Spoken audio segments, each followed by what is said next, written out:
It's interview time. Yes, it is. I'm so excited. Oh, man, folks, what is to come is splendid. Yes. Just so splendid. Yes. You know, we've done a lot of interviews with directors and actors and a script doctor and people who do like a little bit of everything. Yep. But this is our first interview with a killer. Yes. Not a real killer, but an on-screen It's not a true crime podcast, folks. Sorry. No, but he's a fucking dope killer clown. Yes. David Howard Thornton, people. Amazing. Amazing. Not just as Art the Clown. Check out all of his work. And as you're going to find out in just a moment, he is just a fantastically wonderful guy, right? Look for him at conventions and stuff because he gets up there. He does the grind. He does, you know. Yeah, this is why we go. Yeah. You know, everyone goes to meet these kinds of people. He's just got a lot of positivity, a lot of energy, and he's funny. Yeah, he is. And this was really great. He does great voices. And he does. Yeah. And it ran for a while, you know. It did. We went on some tangents. We did, and that's great. That's what conversation's all about. Mm-hmm. But, you know, listeners, as you know, if people are going to just keep talking to us, we're just going to keep talking back to them. That's right. And, you know, we love it that when someone just wants to keep giving time. Yes. So we utilized it. And, yeah, I think you guys are going to enjoy this. I'm so excited. Let's just start. We'll just do it now. All right, let's get into it.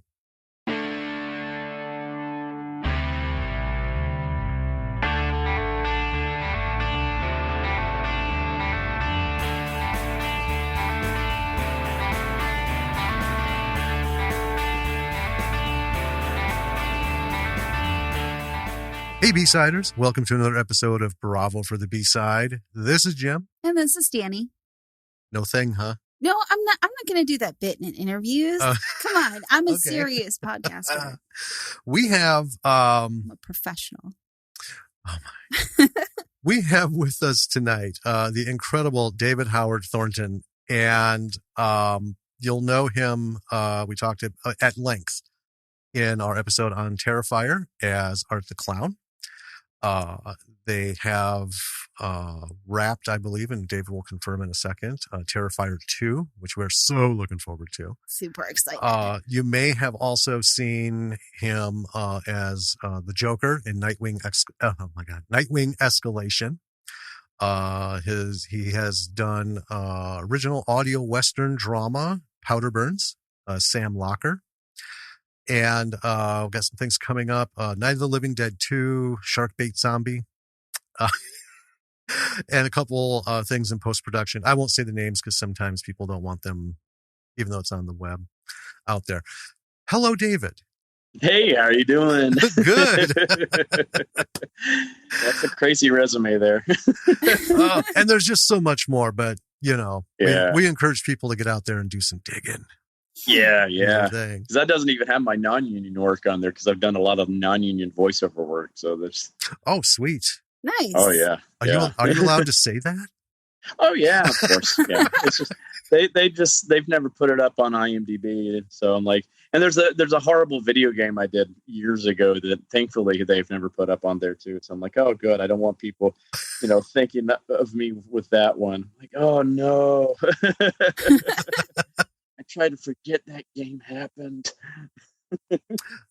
I have a question I've been dying to ask, and this relates to about Art the Clown and your performance as a mime. Okay. Have you studied, or do you at least know of Robert Shields? No, I don't actually. I know. How dare I? How dare I? I'm going to have to look that up now. Robert Shields was huge. He studied under Marcel Marceau. Oh, okay. In Paris. They had a TV show in the 70s, Shields and Yarnell. And he's most famous for the robot. And they had a robot couple that was like almost exclusively the skits moved around them. Yeah, look him up because there's shots of him in Paris wearing like a drum major jacket, and he is so athletic and crazy. He got arrested so many times in Paris for performing in the squares. But that's saying a lot too, because they lost so much of that. Oh yeah, I used to live near Sedona, Arizona, where he ended up settling, and I met him several times. Oh wow! He had a restaurant. He had a slow jazz station. I'd go eat at his restaurant, and sometimes he would show up and perform unannounced. And I got some doodads he signed, pictures with him. You know, he's just a really cool guy. And I've actually probably seen his work before, just didn't realize it. A lot of people have done that. They'll get back like, oh, I know who that dude is. I just didn't know his name. Yeah. You know, but I'm one of those perennial geeks, so I can name Shields and Yarnell, Captain and Tennille. Captain Coke, you know. Well, tell us a little bit about the mime training. Yeah, well, actually, oddly enough, I don't really have actual mime training per se. Okay. I have just been a lifelong student of physical comedy.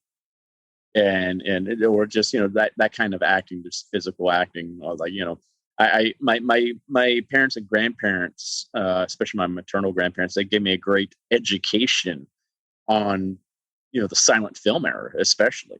Oh yes, so, you know, Chaplin and, you know, Buster Keaton and Harold Lloyd. Got cat hair in my mouth. That's the joy of living with a cat. It's like hairball. But yeah, so I mean, that's where I have that long appreciation for, you know, Harpo Marx. Even like when I was a teenager, when I first really started getting into doing theater, my aunt gifted me a box set of all of the Mr. Bing tapes. Yes. Oh, those are amazing. Oh my God. And I would sit there and just watch them over and over and over and over and over and over and over and over, because I just love that style of comedy, because it's something you don't see that often, especially now. And it's brilliant. It's so smart, and it's so hard to pull off. Yes. And I just loved it. And I was like, I want to do something like this. And so when I was doing a lot of children's theater growing up, we had a great local children's theater called Fancy Playhouse in Huntsville, Alabama. It sounds like something else, not for kids, but no, it's actually for kids. But I really cultivated my skills there with physical comedy, because children are more into the visual humor than they are into the verbal humor. Right. Yeah. And so I did a lot of slapstick. I did a lot of community de arts as well. I did 2 shows there. One was Androcles the Lion. I played Androcles in that, and also For the Love of 3 Oranges, where I played Truffaldino the Jester in that. And both those were in the style of community arts, and a lot of slapstick. I mean, I literally carried around a slapstick as Truffaldino, and I had so much fun just whap, whap, whap, whap, whap, going up to people with that. And I loved it. And that's where I really cultivated a lot of that. But I never really had anybody that could, you know, train me, because there's not many places, especially when I was growing up in Alabama, there was not anybody that was actually trained in that and was training people in that style.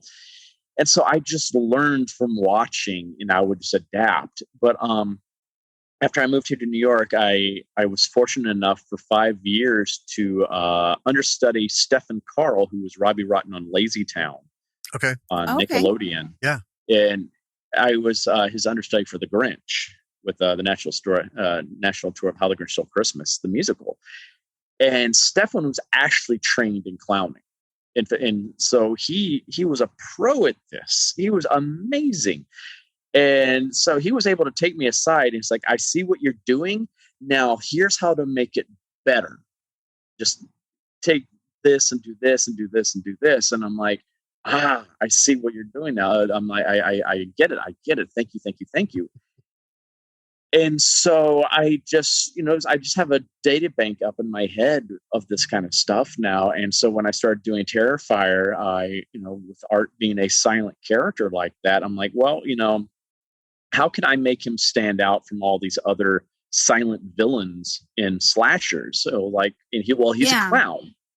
And well, let's bring more of that aspect to the character than what Mike Giannelli did with it in All Hallows Eve. And so that's what I did. And I was like, that's how I approached it. I was like, okay, how would Stefan approach a lot of these situations that Art's in? Mm-hmm. And that's basically what I did. I called it my WWSD moments, my what will Stefan do moments. And I would just go from there, and it just happened organically after a while. I've gotten to where I don't even have to think about it anymore. I just, there were some situations, because going back a little bit, like when I auditioned for Terrifier, Damien didn't know me. So when he wrote the role in Terrifier and all the scenes in Terrifier, he didn't know my style of acting. And he discovered it once we were on set. It's like, oh, wow, you're really good at just playing around with situations and seeing what comes up. Yeah, so we did a lot of, there were some times in Terrifier 1 where it's like, oh, just, I don't know what I want you to do here. Just come up with something. And so when he wrote Terrifier 2, there were specific scenes he wrote in the script where he's like, Art plays. And that's basically all he did. He's like, we don't know what we're going to do until we get there in the environment and I see what I'm going to be interacting with. And that was so much fun for me. There's 2 scenes in particular where I really just got to play with everything in my environment. And I just went in there and I looked around at what I had, and I'm like, I came up with my own routine, and I showed Damien. I'm like, what do you think of this? He's like, oh, that's awesome. Let's film it now while we still got it fresh in your head and everything like that. Because that's how I am. I sometimes just go with instincts and just go with the flow. Whatever happens. Just like a great example of that was when you see me flick the bird in Terrifier. Yes. That was not in the script at all. Damien thought, flicking the bird was just way too contrived. And I was just goofing around with my co-star when she was having to come back to do another take. And they just got it on film. And they're like, that's hysterical with the moment, because it was like, yeah, you stabbed me in the foot. Fuck you. How can you show that? No, just flick her off. And they just captured that on, tape. Because sometimes, I don't want to go off script because I know, especially Damien knows exactly what he wants, but I was just goofing around, and the whole crew just started laughing. He's like, wow. Let's keep that. That's funny. That actually works in the situation. That's not actually contrived there. That totally works. Excellent. See, you answered some questions I had. Oh, okay, cool. Well, yeah, because that whole, Art the Clown. When we saw All Hallows Eve, we thought this was great, and then we see Terrifier, later. We're like, oh, his whole head's in the poster. This is all Art, and yes. What you brought to that. And that's one thing I was going to ask is, how much of that was you? It's because there's always a tough balance. The director has a vision, and, in indie film, more often than not, they've written or had a hand in writing what they're filming. Right. But this kind of relationship, I love hearing about these, where a director has enough faith in the performers to let them take the reins and at least feel it out. I think that is something that, lacks in the Hollywood structured films, because, you don't have $150 million on the line. No. And you only want to make yourselves happy, and obviously the audience, but who you're reaching out to. And, if you get the crew laughing, you did something right. So Yes. That's the thing. And that's what I love about working with this crew, not just Damien, just the whole entire crew. It's a very inclusive environment. It's a team. Mm-hmm. And even if it's not Damien or I, someone else has an idea, we're like, yeah, let's hear it. Let's see if that might work instead. And, we play around with things. And that's what I liked about this. Is like, because it was a nice little balance, both films, where it's a balance between, Damien and I. It wasn't, one person was really dictating the whole entire thing. It's like, he would have ideas, and he would know there would be certain moments where he knew exactly what he wanted Art to do, down to the facial expressions he was making. And other times it's like, let's just see what we can come up with here in the situation. And So it was a lot of that, and that's what I really like, because I've worked with directors where they're my way or the highway, or I've had other directors who's like whatever, and there's no direction at all, and I'm like, I don't know if I'm doing everything right here.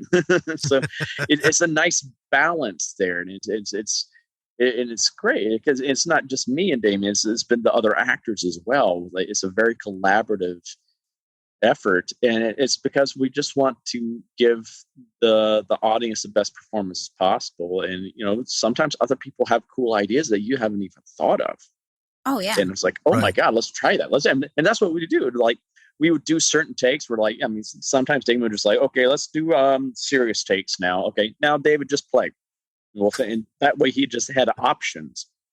Like, another great example of that was the scene in Terrifier where I've got Jenna Cannell's character Tara tied up to the chair, and I'm pulling out different instruments from my bag and taunting her. I was doing some comedic things, and I was doing some scary things. I mean, I did. There was this one prop that we had in there that looked like this. It was like this big pole, and it had this big, huge metal spike going out perpendicular to it. So it kind of looked like a golf club, but with this big, huge spike instead for the club. Okay. And so I did the whole Johnny Carson swinging the golf club bit and everything with it, just like I was going to hit her kneecap with it. I'm like, oh, fooled ya.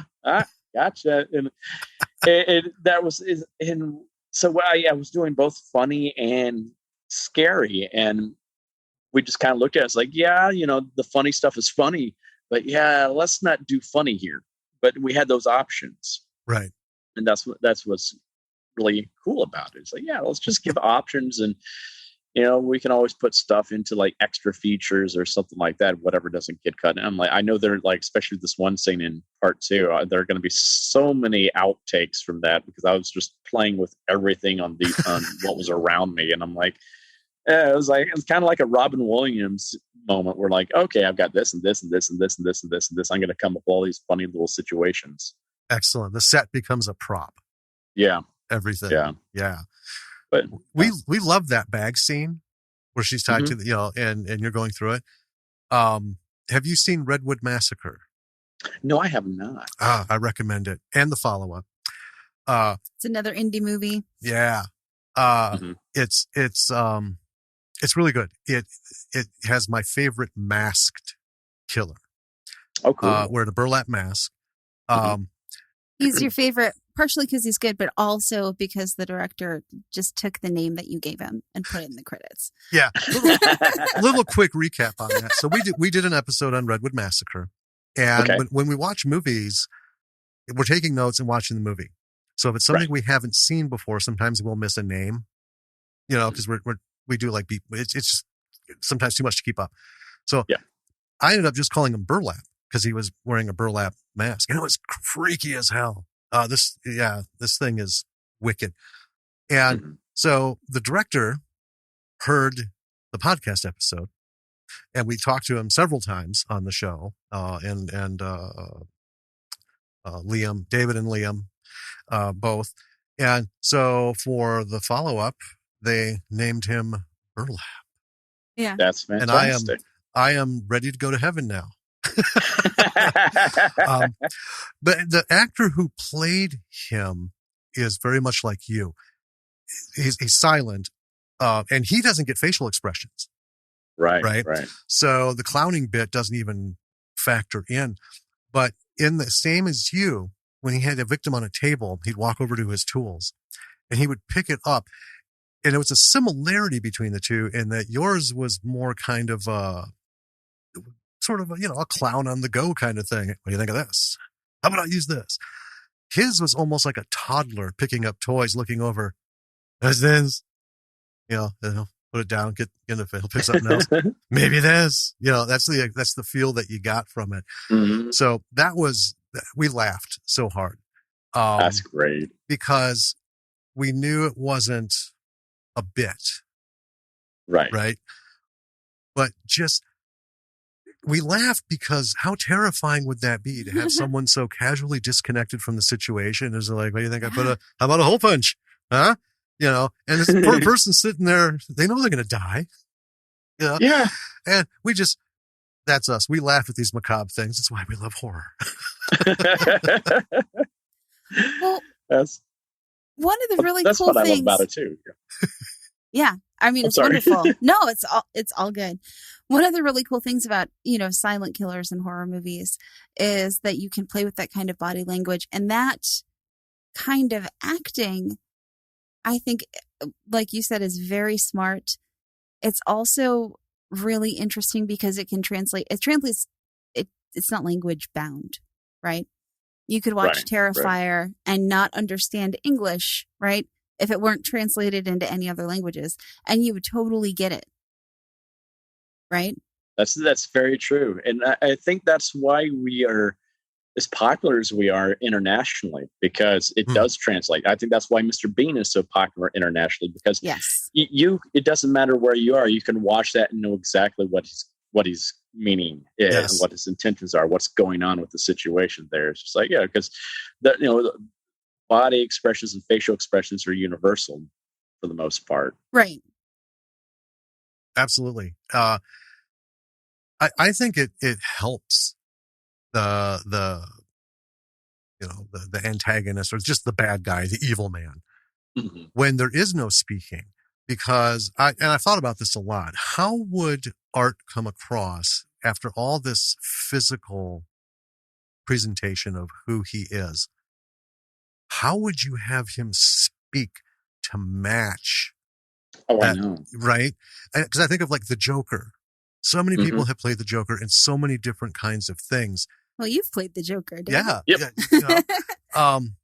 But so you have the Joker, who in the DC universe has a certain, this is what he is. And over the years, it's kind of gone here and there.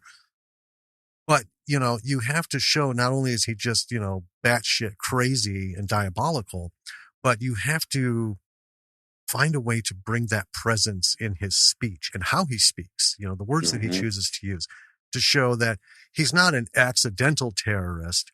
He has put some deep thought into this. A lot of thought. Yeah. He loves to show that too, with all of his monologuing. Yes, he loves to articulate. He is the best non-Bond villain ever. Yeah. Oh my God, he's got some of the best monologues out there. It's just about sanity and all that. It's just I love it. Love it. Oh, so yeah, Art I think does good as a silent. Oh, definitely, definitely. Because I've had people ask me if he's ever going to speak. I'm like, no, and because it just, and plus the voice that that would come out of him, people would be so upset with because everybody has their own. Yeah, everybody has their own picture in their own mind how he would sound. And I've always joked it'd be just funny if he just had this very formal British accent. He's like, "Oh yes, how are you doing today? Oh yes, I'm going to be killing you today. It's going to be so very nice. Don't run away. Please don't be put out." Yeah, just gosh, bleeding everywhere. It's gotten all over this. I keep having to clean this. Oh, this is, you don't understand how hard blood is to get out, especially white. See, I should have just made this all black. Now, I have to admit, I would love to see you do that kind of a voiceover. I can't remember the name of the show. Is it What's My Line? Whose Line Is It Anyway? Whose Line Is It Anyway? Yes, thank you. So many shows. I love the bit where they did like the 3-minute voiceover. They'll just have a film playing and they'll just make stuff up as they go. See, that would be hilarious for a DVD bonus. That would be so much fun. I've done that. I think I did that one time at a screening, and I just started just cracking jokes as Art, like what he's thinking in the moment. And I had a little bit to drink that night, and I was just having fun with the audience, and it was just like, oh man. Oh, that would. I don't even remember what I said. I was just being silly. I was like, oh boy. I was expecting someone at one point just go shh to me. I'm like, yeah, sorry. Oh man. What? So Art, right? When we're watching it, we'll stick with Terrifier, because before it's sort of a random kind of happenings thing going on. There's not enough on him. But watching him, full on in Terrifier, especially at the end, you ask yourself, what's his bag? Mm-hmm. Like, is this just the glad bag? Yeah. Yeah. There we go. Is he just deranged? Is he driven? Or is he like something else? And at the end, of course, we get that very, that confirmation. There's something else. Yeah. Normal folks don't wake up with thunder and then doing the medical examiner. Very true. So I was just like, when you were doing art, did you focus on any of this, or was it just, I'm here in the moment and this is what we're doing? Like, did you think he's like, this is an otherworldly thing who doesn't have a care, or is it more crazy? I mean, what was your take? A little bit of both, because when I first came in for my makeup test, that's what I asked Damien about. And I'm like, okay, tell me everything about this character. What's his background? What's his motivation, et cetera, et cetera, et cetera. He's like, I really haven't thought all that out. I just thought he looks really cool and it's a cool character. I'm like, oh, okay. Well, I was like, well, that we just made it. We're like, well, let's just come up with all his story together and really flesh him out together. And that's what we would do during the process. I mean, we're still spitballing ideas about his origins and stuff like that. Okay. But to answer those questions, that he's definitely more driven in part 2, I will say. Okay. But yeah, he's definitely deranged, and there's definitely something else going on with him, because like not everybody comes back from just blowing their brains out. And, right. It's just like, yeah, there's something different going on there, and we start to address that in part 2. We don't want to just flat out just spell everything out. We like to infer a lot, because we don't really want to treat our audience like they're stupid. We and plus I think it's fun seeing all the different theories that people come up with too. It's like some of them like cooler than some of the ideas we've come up with. I'm like, oh man, we can't steal that now. That's a good idea. You totally can.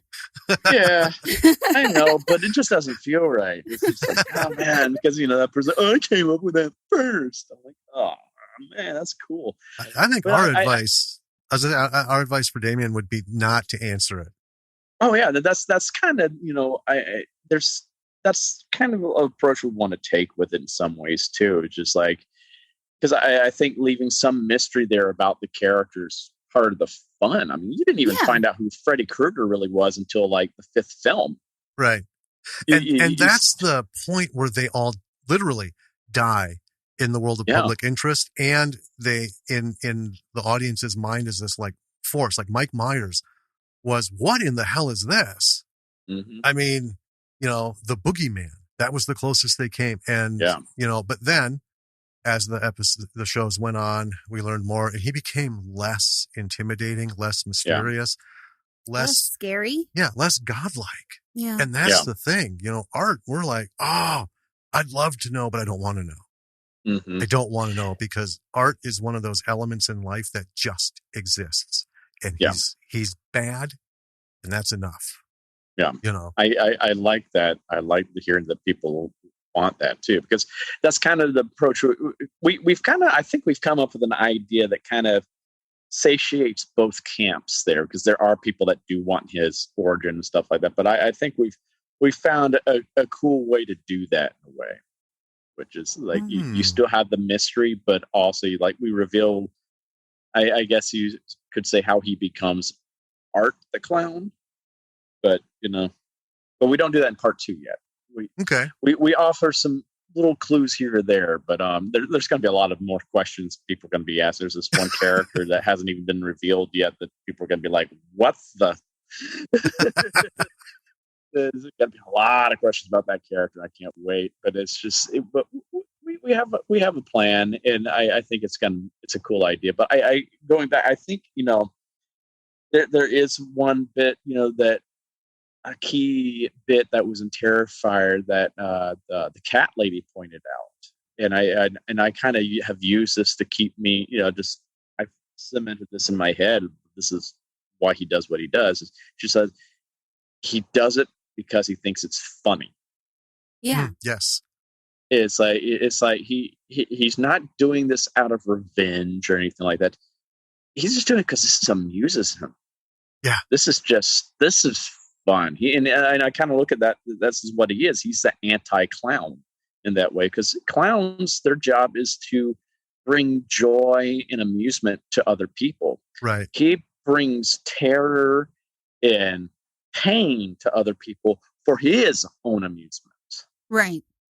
And that you see that with his kills, where he's not your typical killer where he just stabs and then walks off to the next kill. He stabs and keeps stabbing, and then he just starts playing with his food. Yes. And it's just like, my God, this guy's sick. And I think that makes him even more of a threat. It's like, oh my God, like if he's got his sights set on you, you are not going to have a good day. It's not going to be a simple, one and done, a spear through the head type of kill. He's going to be having his fun with you. And even if it is a quick kill, he's going to do some crazy stuff with your body afterwards. Yep. Yeah. And it's just like, oh, God, he's just it's such a demented character. And that's what I love about him. And I think that's what, feeds more into like, his background that I am excited about exploring more in the future. It's like, oh my God, this is a really messed up character. We don't want, that's the main thing that Damien and I have talked, because like we were coming up with different origin stories, and I think we both have come up with some really cool things that we're just not going to use because they made him sympathetic, and we don't want people sympathize with him. No. Right. No. Don't want people to feel sorry for him. It's like, he's not some abused guy that's it's like, right. Adding that human factor, yeah, it demystifies this force for us. And now it's like,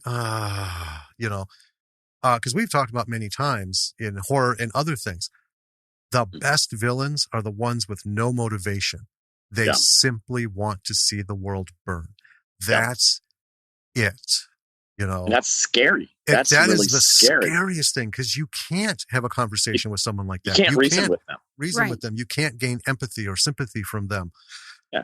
It's not like the Mr. Freezes where you can like, reach the human part of them and be like, hey, look, what you're doing is wrong and blah, blah, blah, blah.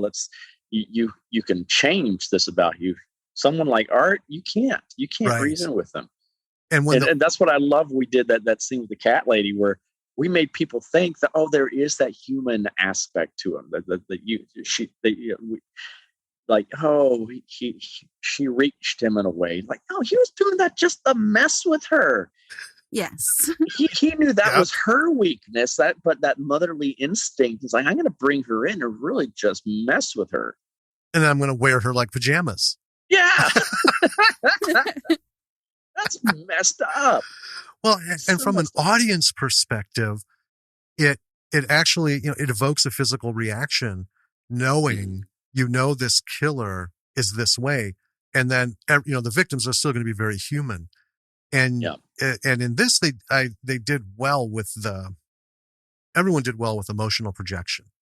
And in that combination of absolute disbelief, like, what the fuck is actually happening to me? I mean, I can't even process this. And then the terror of, I know what's happening to me. Yeah. And to see them beg and try to, strike that chord, and they're just shooting off into the ether. Yeah. Nothing's going to hit. Nope.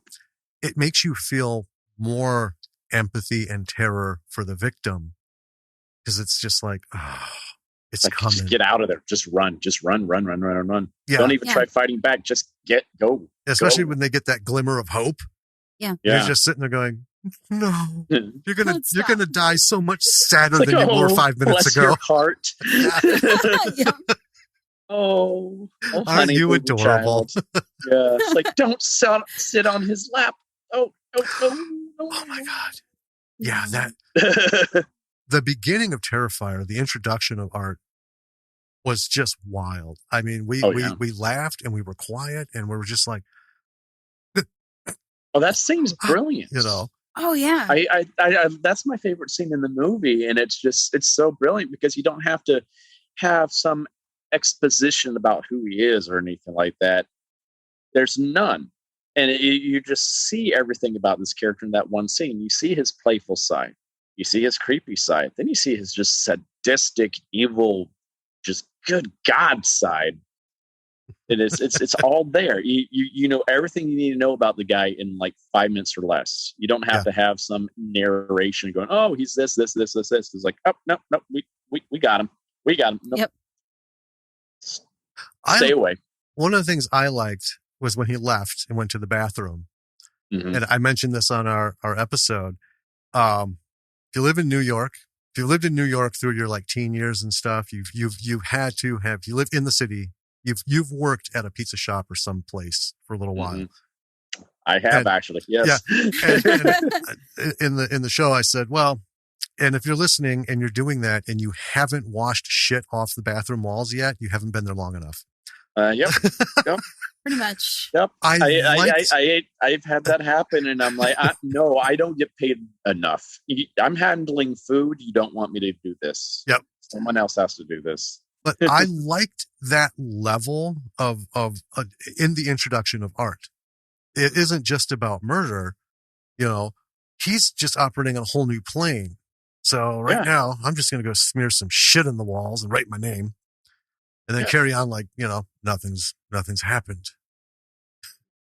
It's just, And then we see what he does when you throw his bag of goodies out and yell at him in your own store. Oh my God. Those were for the first 2 kills. Holy Christ. Those were wonderful. Those were really good.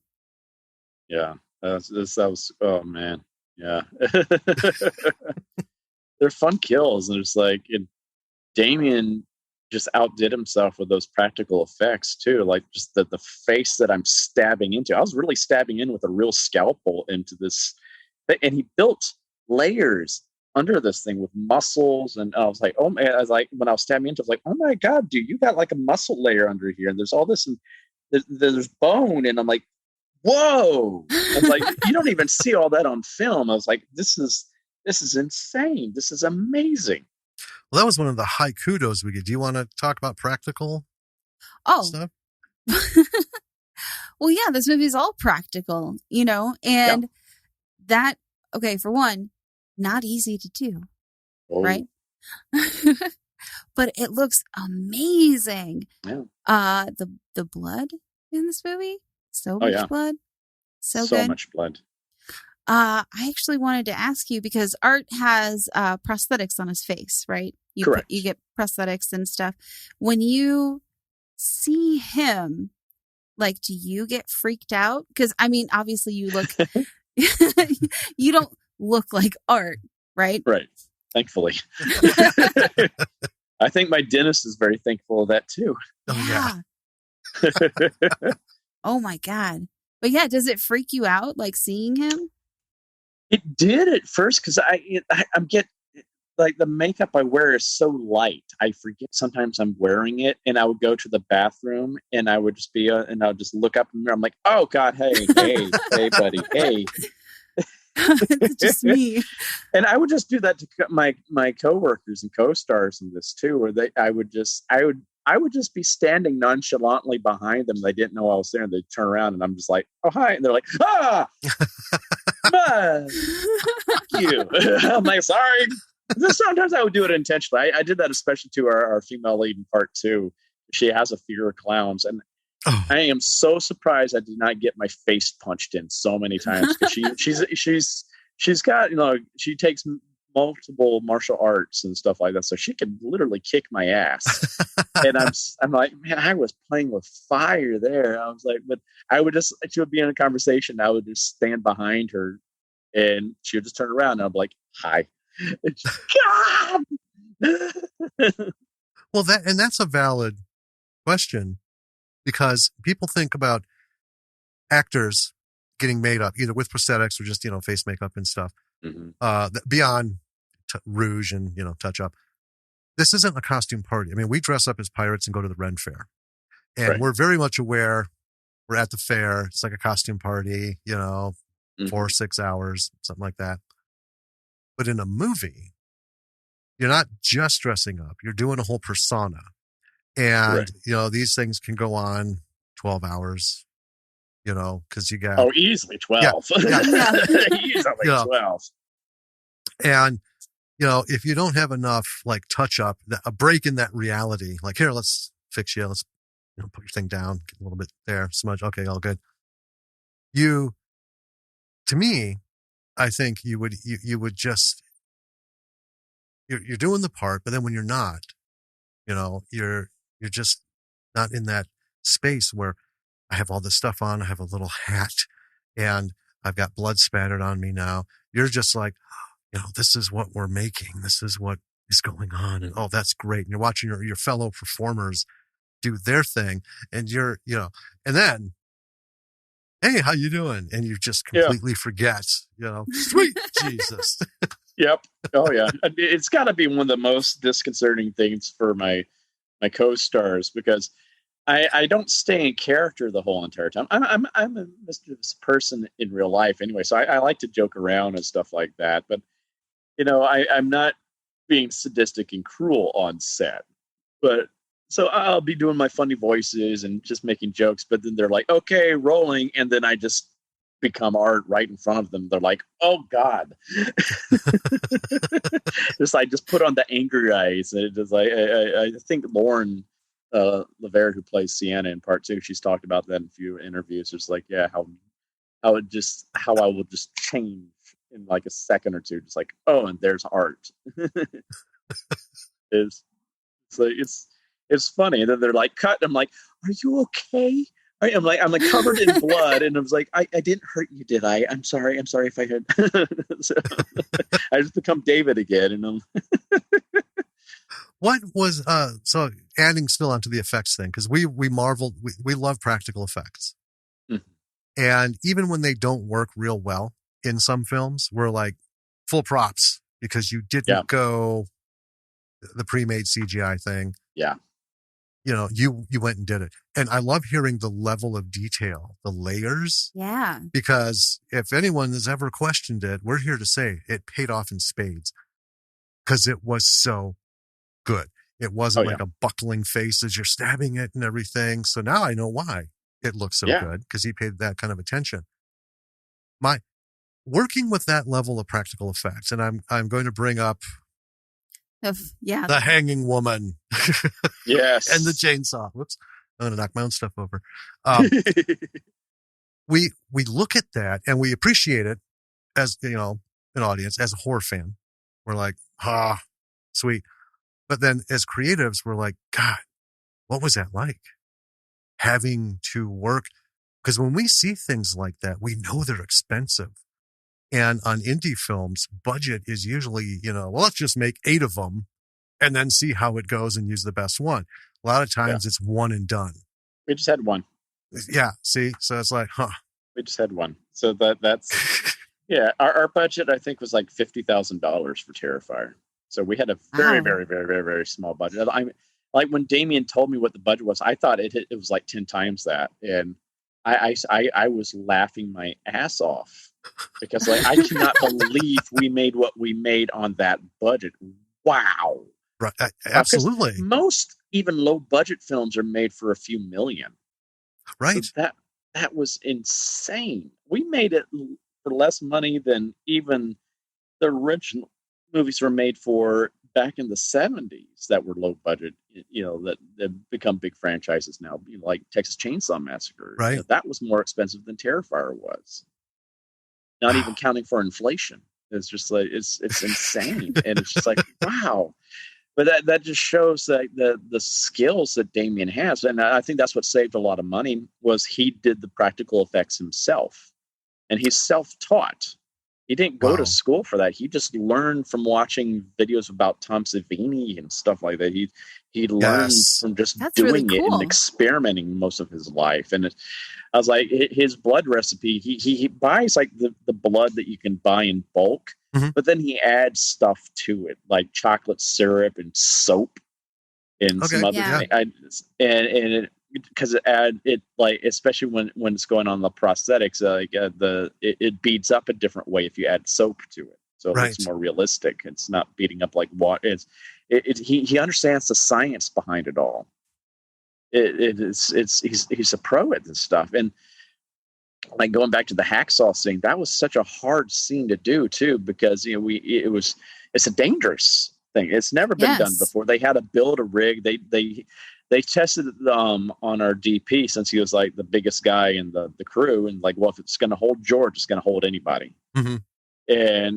And so they did that, and we could only let Catherine hang upside down for 30 seconds at a time because it's so dangerous for a human to be upside down. Right. Yeah. And so that made it so difficult to shoot, because we're like, oh God, we only have 30 seconds. Let's go. And then we'd swing her back up and swing her back down again after she rested for a little bit. Let's do it again. And it was such a stressful night that night, especially with her.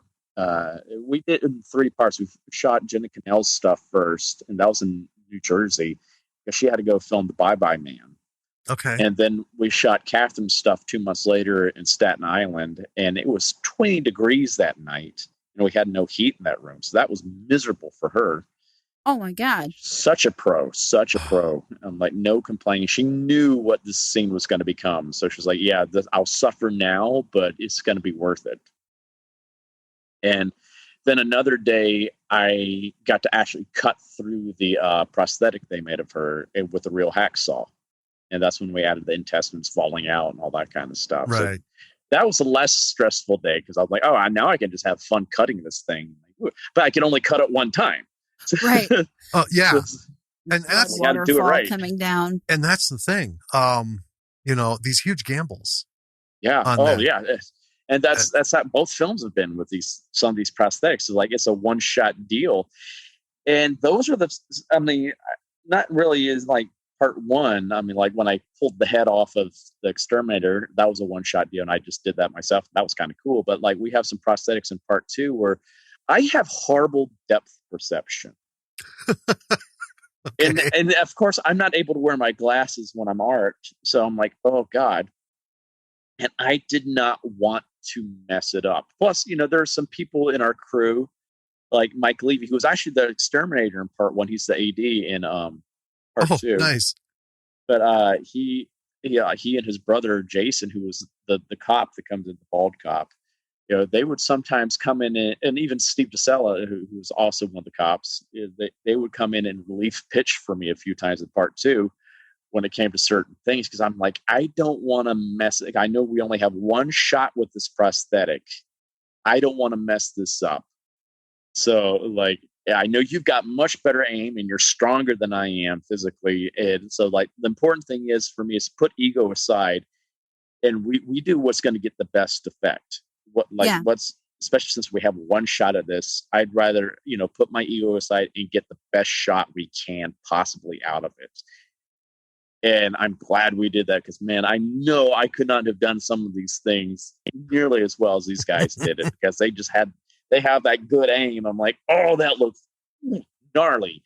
Oh, the way the prosthetic just worked with it, I was like, oh my God. So, woo. And plus, it was fun for them too, and also gave me a chance to rest. Because there's this one prosthetic, you'll know when you see it in the movie, where I'm wailing on it and I'm just not getting through. It's just like it was just made so well. And I was just getting winded. I'm like, I'm getting tired. And then Mike comes in. He's much stronger than me. He finally took him a few blows, and he finally cracked through it. And we're like, wow, there we go. That's the shot we needed too. So great. Oh, man,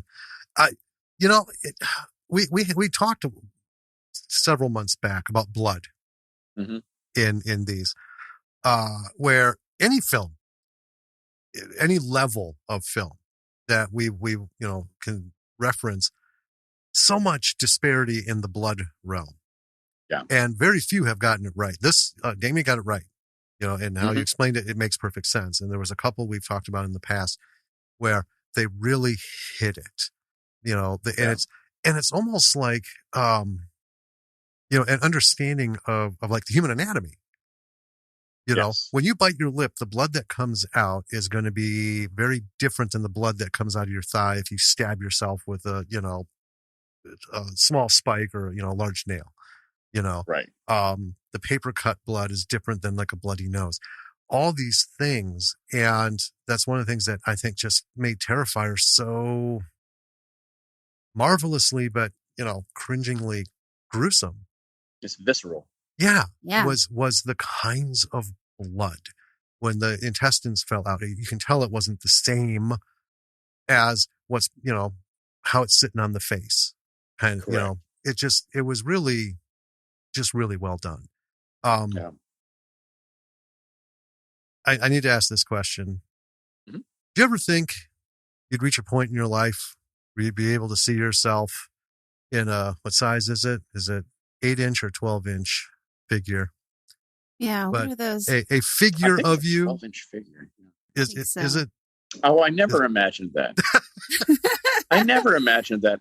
And the funny thing is that's always been a lifelong goal of mine. I always wanted to have an action figure of a character I've played one day. Nice. Well, but I never imagined that would happen, especially this type of character. I never imagined I would be a horror quote unquote icon, as some people are saying now. And I'm like, because that's not, I'm a nerd. I'm a little scrawny little geek. I'm like, in my head, I always think of like the horror guys, big, huge, burly, muscle-bound men. I'm like, that's not me. I'm like Randy from Scream. So it's just the most surreal thing to see this. The Halloween costumes and there's so much of what things fans have created. Yeah, it just boggles my mind. The artwork that's out there and just like full resin bust replicas. Yeah, because we're obviously not the first podcast to do Terrifier. I mean, that's been going on, and I know it's funny because we were doing it. We had just recorded it, but our things are 2 weeks. We record everything 2 weeks early. Okay, just in case something comes up. We'll have time to catch up and not miss a weekly post. But we've seen so much fan art that people have shown, hey, we're doing Terrifier this week. And we're like, we already did that, but yeah, that's gorgeous, man. That poster, and just looking up, just like the poster, to put up with the tweets, here's what's this week's episode. I saw so much stuff out there that was unofficial, and it's gorgeous, but you are absolutely an icon. Oh yeah. With art, because here's the thing. You can come up with any crazy ass kind of character doing all kinds of wacky shit to people and blooded up, gored up. You can even go old Grindhouse and throw cow's livers against the wall, right? And do all that stuff. But it's the actor as that character that makes or breaks, those pinnacle moments. Right. And you, and the process that you explained with Damien and just everyone else, I think, that is a magical formula, because everything came together to make this a truly memorable and almost obsessively memorable character in the horror world. Yeah, because we're like, we don't really collect like horror figures per se. We're geeks too. I mean, there's some, they're kind of hidden, but I got Zephyrim from Star Trek, right? Wow. Who has a 12-inch figure of the inventor of warp drive? I do. And we got Lord of the Rings. We got stuff everywhere.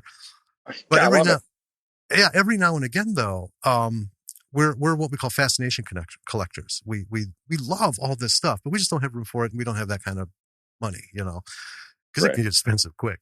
But we see something like art, and we're like, you know what? That's one of them.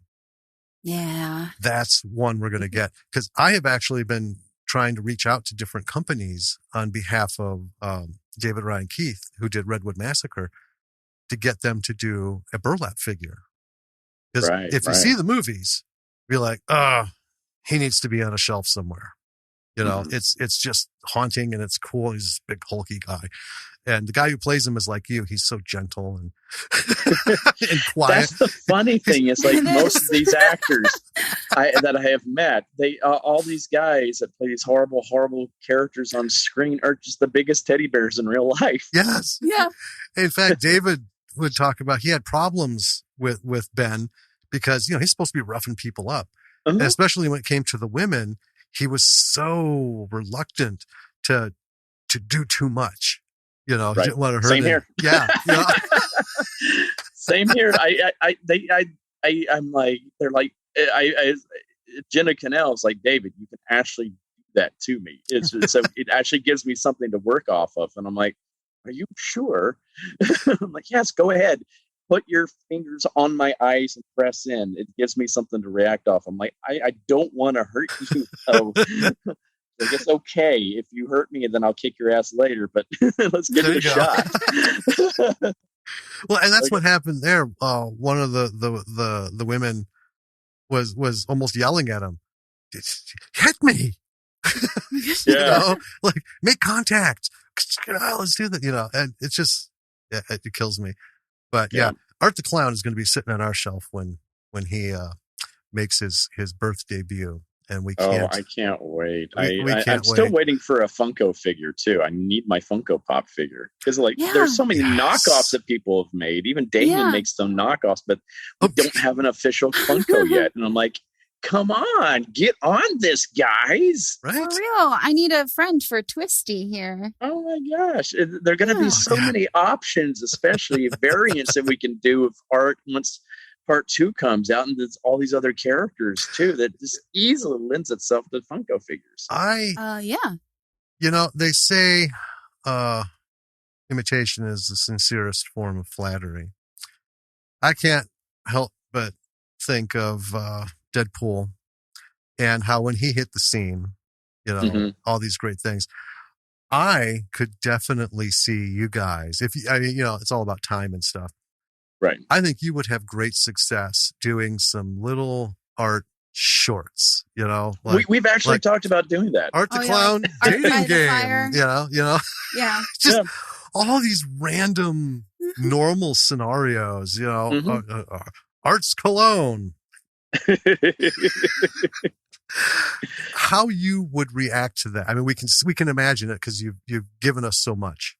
In Art's outfit. I think people would eat that up. And we've talked about doing that in between films and stuff like that. Just like we could that way we could put in kills that we just haven't been able to. We just can't put into a movie. This doesn't fit in anywhere. Like, we can just do this as a little short.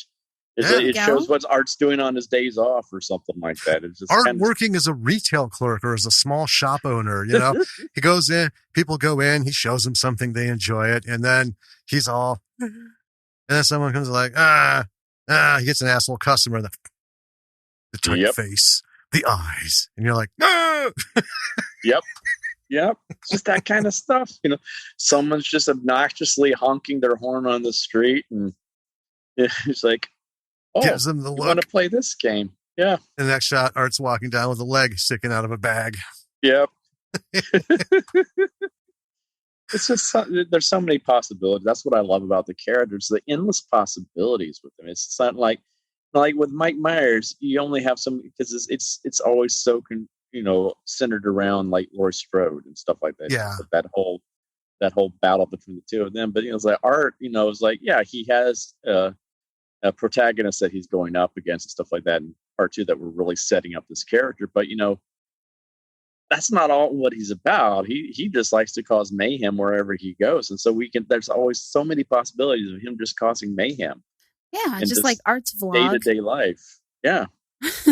And that's what I think is fun, is just seeing Art in real world situations that just like and we do have some of those kind of moments in part 2 where it's just like, wow, this has never been done before in a horror film, and this explains something that there's a great scene in part 2. Oh my God, I love it so much. And it's just like, this explains so much about what this is the stuff that would happen off screen usually. And you're like, oh, well, we're actually going to show it. It's just like, it's just one of those like, but then we do something fun with it. It's just like, why not? Why not? It's because I think it adds more, believability to the character, makes him more relatable to the audience. It's like, oh wow, it makes him seem like he's actually part of the world. Yeah, I think that's the other thing, because we talked about it. Mike Myers, this force that came sweeping out of a mental institution, showed up, and then vanished after being shot. Yeah. You know, and that's what made Halloween so fantastic, because you walk away going, oh my God, what is going to happen next? Yeah. Jason Voorhees. You know, first it's his mother, and then it's him, you know, Yep. and then it's like, okay, we kind of get where that's coming from. Yep. But they're all self-contained. You know, It's Camp Crystal Lake. And once they moved out of Camp Crystal Lake, it was like, is fucking Jason on vacation? I mean, yeah, it doesn't work. Let's take Jason on the cruise to Manhattan. Yeah. None of it worked. It didn't work because they were so reliant on their atmosphere. I mean, if you took Mike Myers and dropped him off in Vegas, I wouldn't be interested. No. It's because, you could drop Art off in any location. Anywhere. And it's just like, Art is the next. God. He's the next. Where's Possibilities Waldo? are endless. Oh my God, Art in Vegas would just be insane. That'd be so fun. Oh my God, it's just that kind of stuff. Where's Art? I love those kind of ideas. It's just like just dropping him in different situations. It's Art the Clown visits Pennsylvania Dutch country. Yeah. That's funny too, because basically where we were filming upstate New York was in the middle of Amish country. Oh my God. For part 2. And it's just like we would be leaving set early in the morning while the Amish are going off to do their chores, and we pass these buggies on the street. And here I am covered in blood, and I just wave. And they're like, oh. I'm like, hi. I had so much fun fucking with them. No one's expecting that. When a car passes them, you just see this bloody clown. You're like, hi. Oh my God. That's the next new phrase. What? Used to be, nobody expects the Inquisition. Now it's, nobody expects Art the Clown. There you go. Oh, we're going to have to make that work. Because you don't know when he's going to show up somewhere. It's just like, put that on a shirt. Show up in the most random places, and like, what the hell? Why are you here, man? Right, like he just walks onto a subway car, takes a seat. Why not? Just like I would love to see him up against the people that come on panhandling, doing the Showtime here in New York. It's like, the dance routine, just like, no, you're gonna die. Because that's like every New Yorker's. This is those fucking Showtime guys. Oh my God, I hate them so much. It's just like I remember one of my favorite moments. This is such a New York moment. It was here because I live here in Queens, and so here in Astoria, there aren't tourists here, and so we're on the in train going in. It's 8:00 in the morning. Everybody's obviously on their way to work. And these Showtime guys get on here in Queens, and they start up the boom box, and this person just reaches over and turns off the boom box. And they're like, yo, whoa, what are you doing? What are you doing? These people, we want to put on a good show from. Don't you people want to see a good show? I kid you not. Every single person on that train, no, shut up. And but man, and the guy's like, fuck y'all. Fine, we're gonna go somewhere else. Gotta know your audience. The whole train. No. That's amazing. Like, that's such a New York moment. It's just like it's everybody's just trying to wake up, and everyone's like, no, man. Well, that's just it, man. It's a train full of people who are thinking it's 8 a.m. on my fucking way to work. They want nothing. Yeah. Nothing We're to do not with tourists. anything. We've seen it all before. Oh God. The different panhandlers I will see. I'm like, I knew them all. You get the people pretending to have handicaps, which really pissed me off. There's this one blind guy that would get on all the time. And I was always tempted to see how committed he was to the act. I wanted to throw a shoe at his face and to see if he would dodge it. Because that could go two ways. He could totally dodge it, and it would just like make him look like a jackass. Or he could totally commit to it and take a shoe to the face and make me look like the biggest jackass. And I'm like, oh no! Now everybody's thinking I'm beating up a handicapped guy. And I'm like, no, this guy's fake. I see him all the time. It's like I like he has seen me too, because he would be walking down the subway platform without the cane out, and he's like, oh, about to walk in. He's like, "Oh, excuse me, brother," and then he just like train doors open up. Kane comes out and he's like, "Oh, help me! I'm blind." And I'm like, "Son of a bitch! You son of a bitch! You can see." It's like, oh man, yeah. So you got those. You got the mariachi guys that get on. You're like, man, it's 8:00 in the morning. I don't want to hear a trumpet on the train. Oh. It's like, you get those. We have collections downtown. Obviously, we don't have an L or a Subway. But as a photographer, I've done street photography in Madison for years, and I've got some old photos of folks who are still today hanging out on that same corner. Oh yeah, 15, 20 years later, and it's just everyone walks by and it's like, I used to put some money in the cup and stuff and this and that, but after 20 years, you're just like, you don't remember me, although you've seen me every week, but I remember you. I know you. Oh yeah, there was this one guy in my old neighborhood. He would sit out this place right between Starbucks and this Chinese fast food place. Yeah, takeout place. And every day he was out there, spare some change.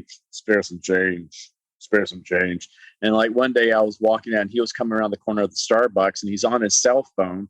He's like, "Okay, I gotta let you go. I gotta go to work now." Oh my God. Right there, hangs up the phone, spare some change. I'm like, dude, you have a cell phone plan. You're not homeless. Right. They've got to send the bill somewhere. Going to work now. Come on. He was out there every single day for years, sitting there. It's just like, it drives me crazy when I saw people give him money. I'm like, you're only encouraging it. It's rough. I mean, I used to be guilted a lot because, I know there are people who are in dire straits. Oh yeah, yeah. And I want to be the one that at the end of the day tried to, do a little something for them. Yeah.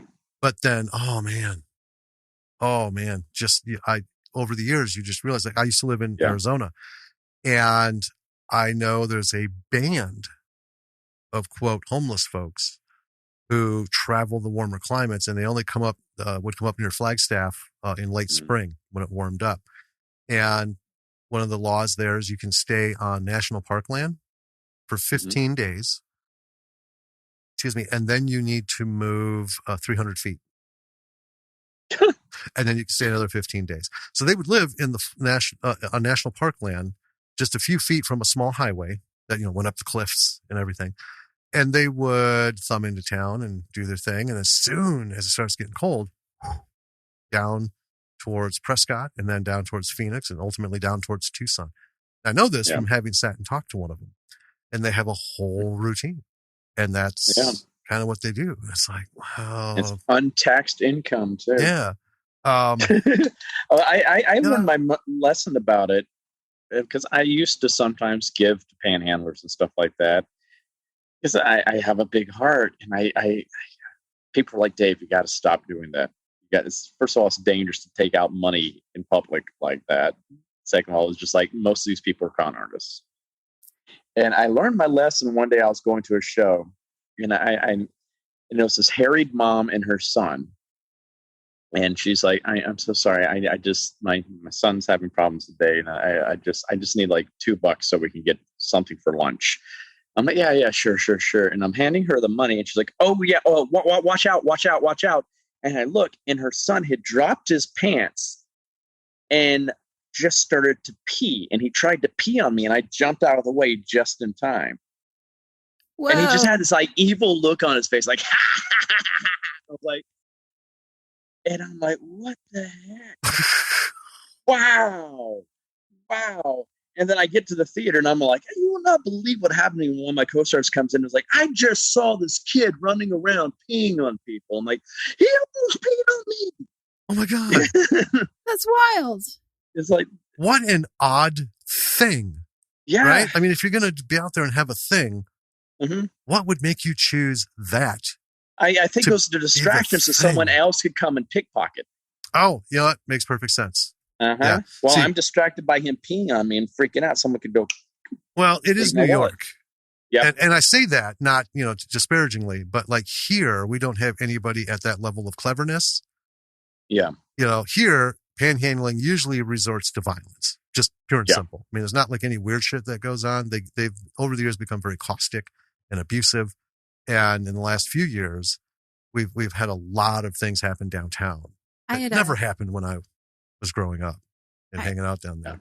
I had a coworker come several years back. She was from New York, and she came, and I was driving her like to and from the airport and stuff, to like meetings, and because I, was the person who was around here, and we were at a gas station here, and this guy comes up to ask us for money, up to the window, and she just goes, "Call your mother."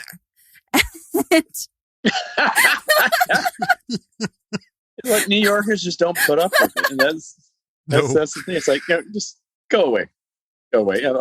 Most of the time now, I just ignore them. Just like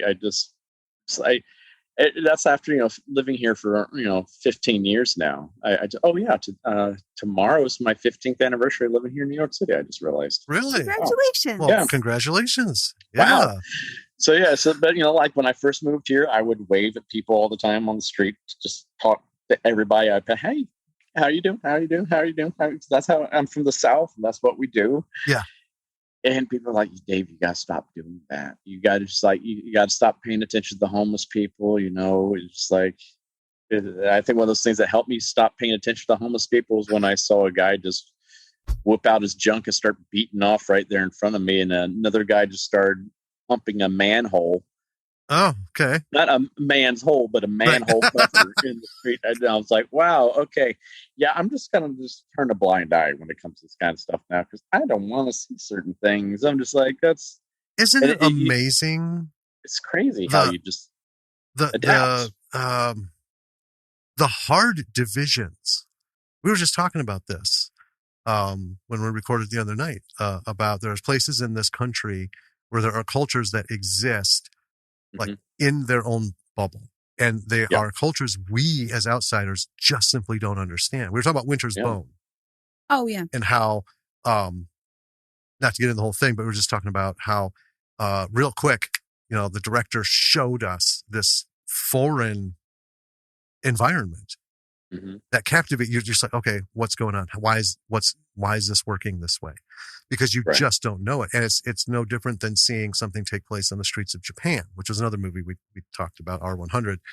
But see, we just came back from vacation. We went down to Georgia, take our daughter to see her grandparents. And then we went to Savannah for a little free time for a week. And, it's not like neither of us have never been there before. Right. But, staying there, not on business, and God knows, I don't know how long, and just kind of soaking it in, it's very different. We always joke, just south of Springfield, Illinois is the y'all line, where you go from you all to y'all. And that's when I'm entering the South. Yeah. And then there's the Middle South and then the Deep South, Oh, yes. And I think it's, and it's funny, because most of the successful like fish out of water stories are usually like somebody from New York who gets thrown into, somewhere in Louisiana or Alabama, in this little town. The reverse of it though, you coming from there and going to a place like New York, which is like, steel balls central. Yeah. I mean, New Yorkers rightfully so cling to the reputation of we're fucking New Yorkers. Yeah. No matter what happens, we will stand up and just keep going. Yep. But they also take no bullshit. Zero level of tolerance for this kind of shit that, and then when you bring that New York experience, someplace like Madison, Wisconsin, Midwest, not a whole lot going on. It's just so fucking funny because it seems like it's a really disproportionate reaction to a situation. Yeah. But the situation in New York, that's how everyone deals with it. Yeah. It's like no one's got time for it. Everybody's in a rush to get where they're going. That's what I thought was always so interesting. It's like everybody thinks just New Yorkers are rude. It's like, no, it's not rudeness. It's just like you have to build that art exterior, because if not, you're going to have people trying to scam you every which way you're going. Mm-hmm. And, there's always someone's trying to get you some money out of you or something. It's just, there's always something. And also you just got places you got to be. It's just like everybody's on the move. It's just like, and you just got to, you can't go against that flow. You can't just slowly walk down the sidewalk. You got to keep up with everybody else, or you're going to get run over. It's just like, yeah, New York is not the place where you go to just be you, to the beat of your own drum. It's funny because this is something we've been talking about with our daughter. You need to be an individual, you need to be you, but you also need to understand there are times in this world where you need to just hoe the row with everybody else at the same pace. Yeah. Get on the fucking train. Don't pilly-pally. Don't do all this. Get on, grab, get off. Don't worry about texting and that, because your shit will get run over. Yep. Or at Someone the very will least, grab your phone out of your hand too. Be like, "Yep, bye now." Yep, go over there. Yep.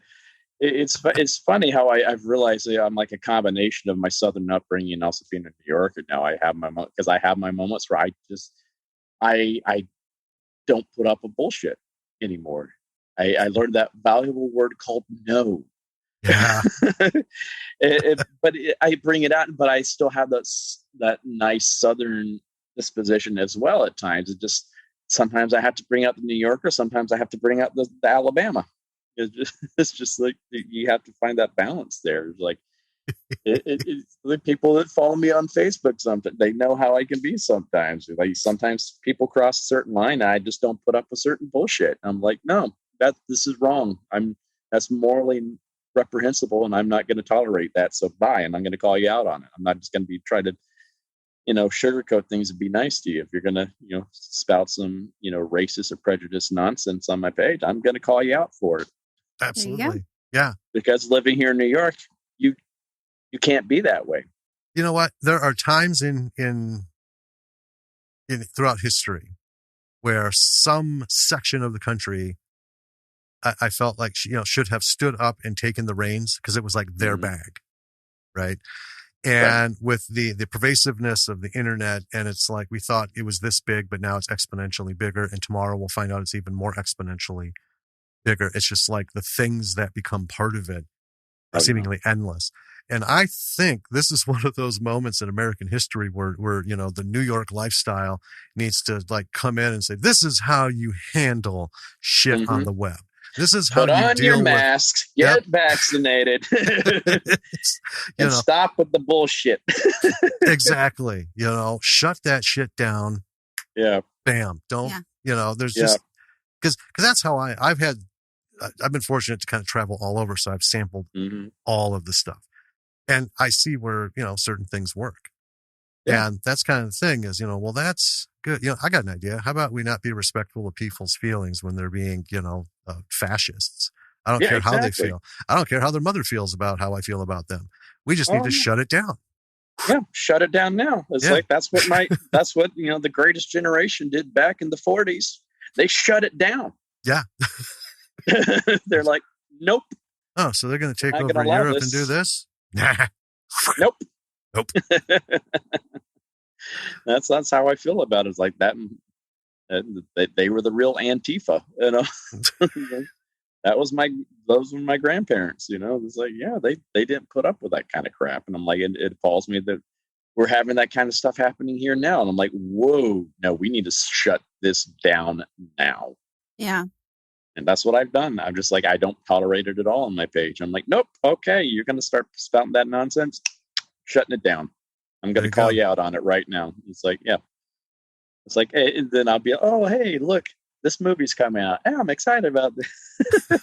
So I have those two things. It's like, especially, I hate to get political in here, but like these past 4 years, or 5 years now, I guess. But it's like, I got a lot of grief from people because I was very outspoken. But I felt it was a time where I couldn't stay silent. I was like, no, I got to speak out against this. This is wrong. And it's like, with great power comes great responsibility. Yeah, I might be a quote unquote celebrity, but I think that means I need to speak out even more, knowing that I can reach a larger audience. And it's like, this is wrong. And this needs to be known that this is wrong. Yeah. Not going to argue. Yeah, I know. I mean, but I've had people argue. I know. I've had know. people argue. And I'm like, unfortunately, I've lost some fans that way, but I'm like, well, so be it. I'm not going to change. That's kind of the thing. I mean, we have actively stopped following some people who, supported the previous regime. And it's a double thing. It's like, one, I respect you for saying your thing, right? You're a celebrity, but understand, and like you just pointed out, you're up here. That means you can be heard and you will be heard. And that might have ramifications on either side, and it's kind of like, I respect that. However, please respect that I can't say that's okay. Yeah. I can't say that's okay. I can't, look at my family and think, oh yeah, they're all pieces of shit. You're right. Yeah. Especially after what happened on the 6th of January. I'm like, no. Yeah, absolutely not. Yeah. That's the worst thing that's happened to this country since the Civil War. Yeah. What happened that day? People say 9/11. I'm like, no, that was the worst thing that ever happened because that was an inside job. Yeah. That was an inside attack. That was, domestic terrorism. Well, and it's scary. Exactly. Yeah. And it's scary because like the Civil War was political and financial ideologies not mixing. It's too many people in the kitchen wanting to be the head chef. And we get that. And it wasn't, because we're like, slavery was an issue, but it wasn't the motivator for the North to get all antsy. Right. But either way, it showed the greatest weakness of this country's structure was it's that easily divided. Correct. And that was extreme. Yeah. Getting attacked by somebody. We've been attacked by Japan. We've been, attacked. And then, 9/11. There's somebody else coming in. It's like, oh, didn't see that coming. Well, that shows we got some holes in our defense. Doesn't say anything about us as a people. What happened at the Capitol was that same thing. God, that's how easily we can get that far apart. That's what our founders feared from the get-go. And they tried to put provisions in to stop something like that from happening. And they just never imagined that we would have a half of the country that would be totally in support of it. Yeah. And that's what's so scary about it. And that's what's like, no, this has got to be nipped in the bud now. That's where the New York mentality comes like, no, we got to put a stop to this now. So this never this needs to be made an example of, so this never happens again. Because this is not what our founders wanted. No. This is like that's been the whole thing about our democracy, is that we had free and fair elections and there was a peaceful transfer of power. And that did not happen. No. And we saw it coming. Oh yeah. Everyone saw it coming. This isn't gonna go either way. Whatever the votes turn out to be, it isn't going to be like it has always been. No. Even when you have somebody you just hated in office, you're glad to see him go. It was always at a level where you could be proud that that's it. Because it was peaceful transition of power. Something very few, countries celebrate. Yeah. And enjoy. But that's what makes America so unique. That's supposed to be our strong point, and that was attacked. Yeah. And that what angered me so much. It angered me. Well, I had. Oh, go ahead. I had disagreements with my own father over this. Yeah. And that because he got tied up and all that. I'm like, I cannot believe this. I cannot believe this. Because our family history, the Thornton side of my family has been here since the 1600s. Okay. And my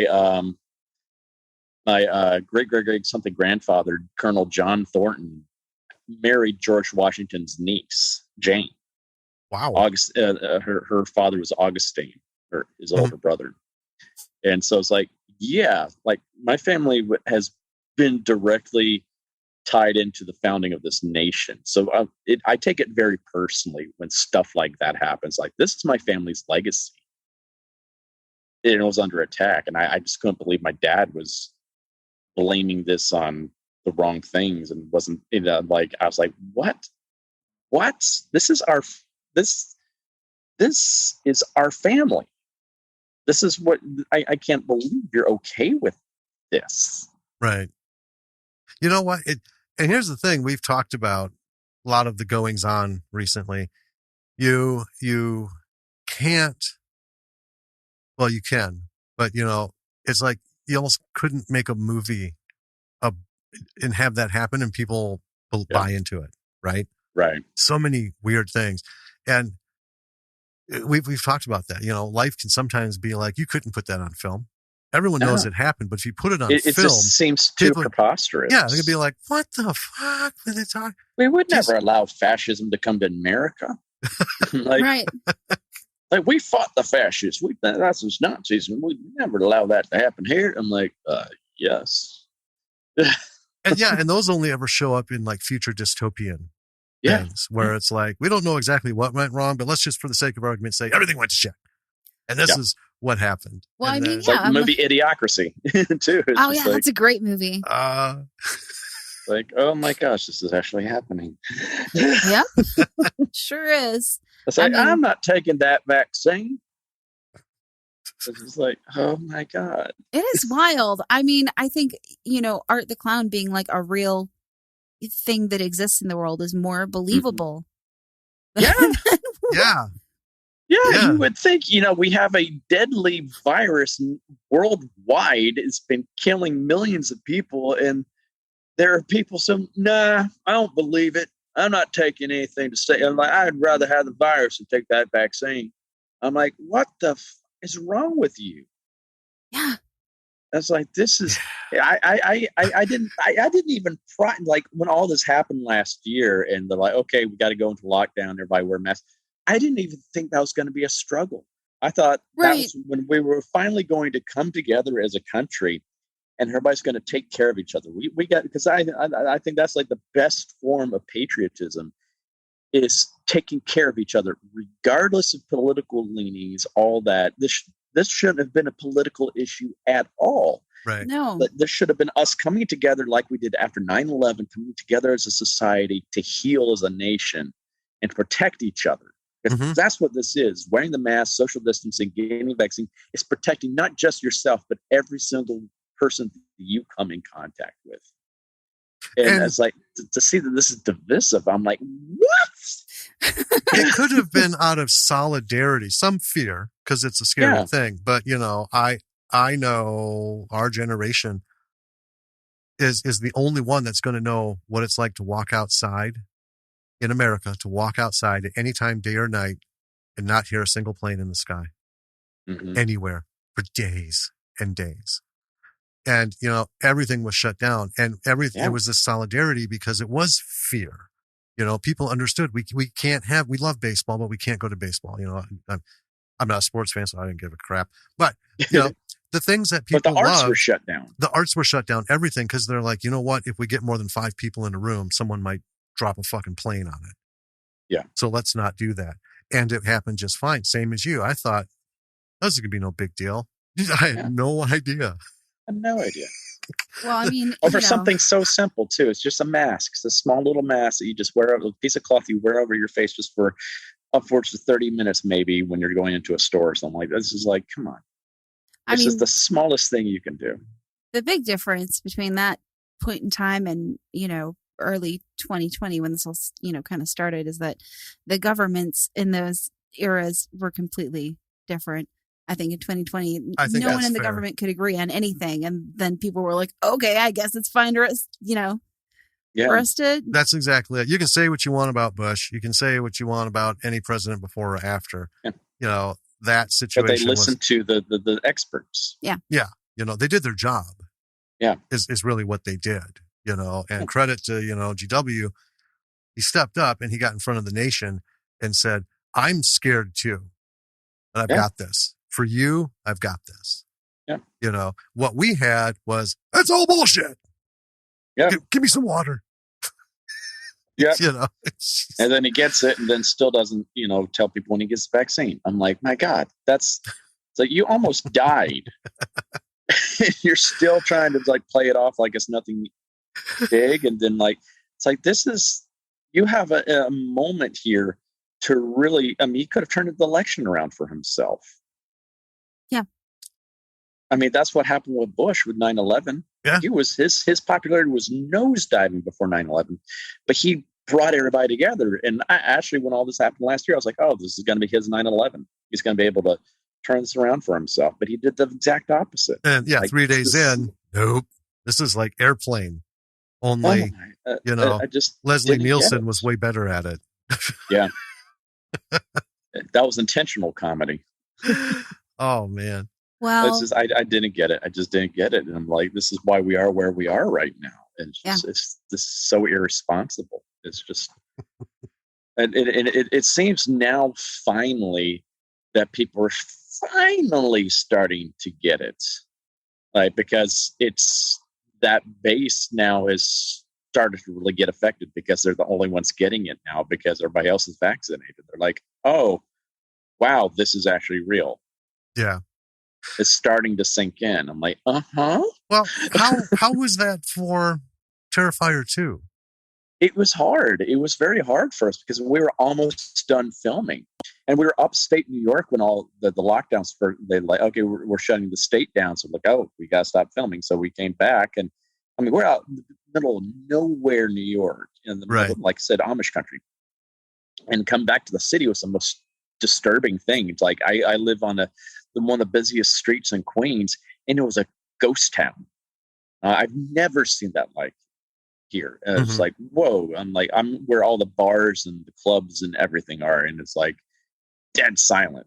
I'm like, creepy. And it was very creepy. It is like, this is strange. But, it's like we weren't able to finish the movie for a while. And that's what sucked, because we're so close. We had like 2 more kill scenes to do and some pickups to do. But we kind of turned that around and, like, use that to our advantage. Like, Damien's like, well, you know what? This gives me more time to flesh out these kill scenes.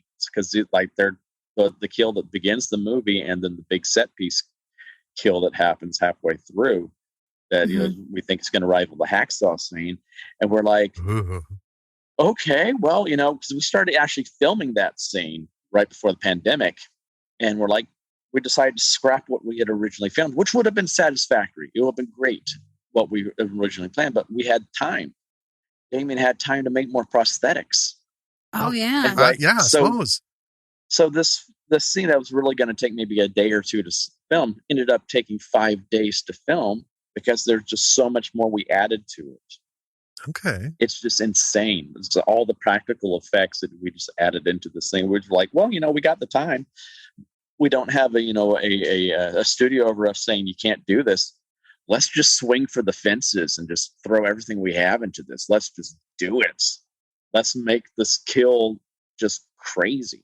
And we did. So in a weird way, the pandemic, I think, was a boon to us because it gave us the chance to really step back and reassess and like, hey, we can actually make this better.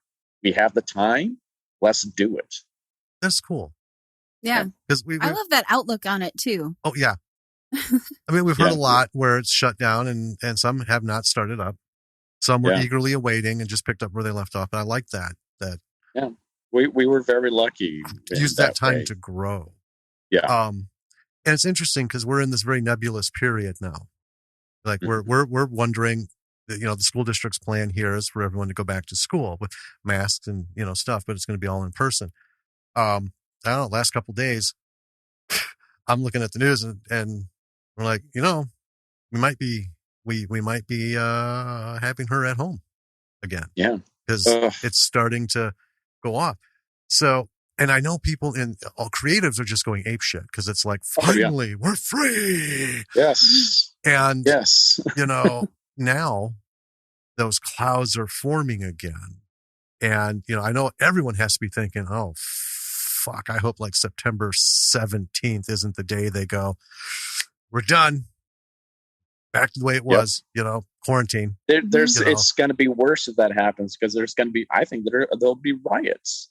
And it's not going to be necessarily the people you expect to be right. It's all of us that have done the right thing for over a year and a half and have sacrificed our lives for a year and a half, our careers, everything, trying to do the right thing to take care of everybody. And I think we're just going to be like, you know what?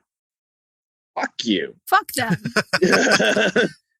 Fuck you. We're not losing because that's how I feel about it. I started doing conventions again. And I'm like, I lost a whole entire year of income just on conventions alone. Yeah. Yeah. And that's the thing. See, and that's why we've been very sympathetic. You know, people are like, initially, like, oh, you know, the big Hollywood people can't make movies for a year. Okay, well, you're talking about the De Niros and the Pacinos who have, you know, hundreds and hundreds of millions of dollars in residuals coming in.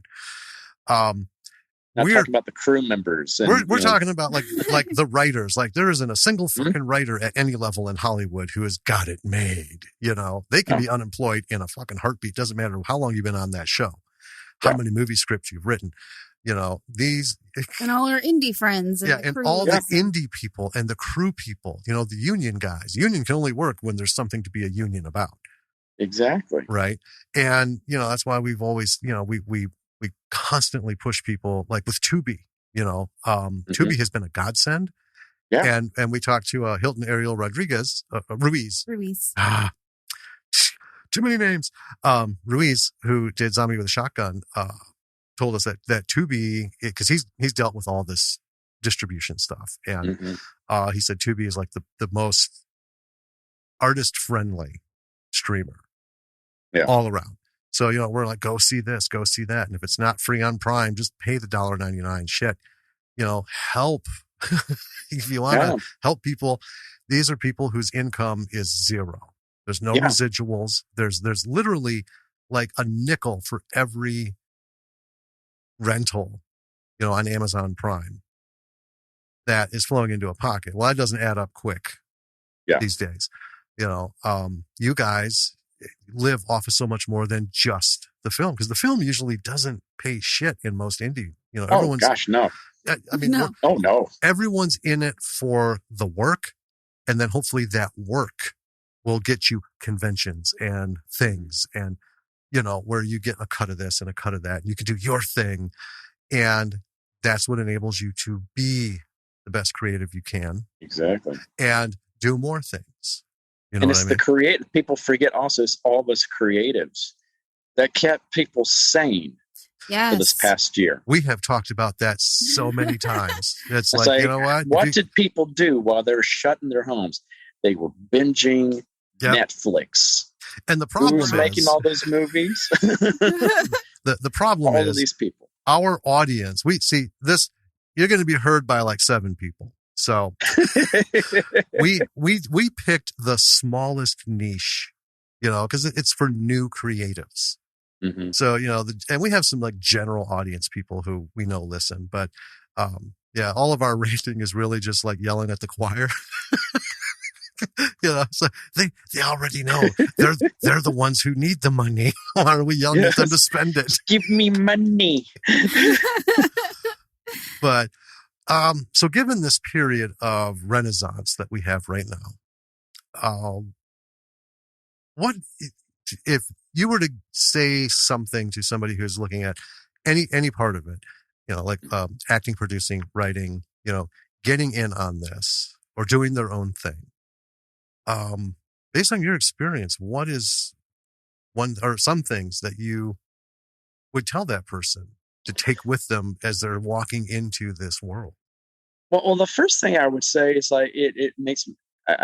I think of like what has actually happened during this pandemic. You've had a lot of creatives that have gotten creative, and they, even though the jobs weren't there per se, they've still found ways to make their own work.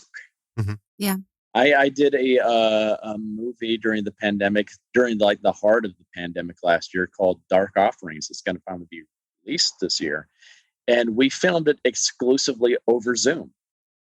Okay. No one was in a room together. We were doing this during quarantine, and we made our own horror film that way. And it's like it's an independent film, of course, but it's because everybody's like, I still want to do something. Like, let's create something, and that's what we did. And I think that's what's been amazing during this is that you've seen so much creativity come out of this when people were just sitting in their own homes and doing their own thing. It's like, I'm even though you're not on the Broadway stage, you still saw Broadway performers getting together and doing concerts over Zoom. Yeah. It's like people still found ways to perform in their own, like TikTok, all that kind of, people found, that's what's so amazing with technology right now. There are ways to do that. People found ways to still create content in a meaningful way and to get it out there. So I would definitely, you know, if you're not finding the work, make your own. That's what Damien did. Yeah. Mm-hmm. That's how Terrifier came to be. He was tired of seeing crappy horror films, horrible slashers. He's like, well, dang it, why don't I just make my own? And that's what he did. It's like we didn't have a studio system behind us putting all this money, and I was like, well, screw it, we'll just do it ourselves. We'll raise the capital. We'll have the fans come in and help us out, and we'll make it ourselves. So sometimes you just have to make it yourself. And I think that's sometimes how you get some of the best work, because it's like there's heart behind it. Right. It's not just mass produced by some studio system that's just like, oh, well, let's crank out another sequel to this, or let's remake this, or let's reboot this because we know people pay to see this. And it just doesn't have the same heart as something people actually created. And like this movie that came out earlier this year called Psycho Goreman. I freaking loved it. It was just like, we're waiting to see it. That's on my list. It was so much fun. It's like that.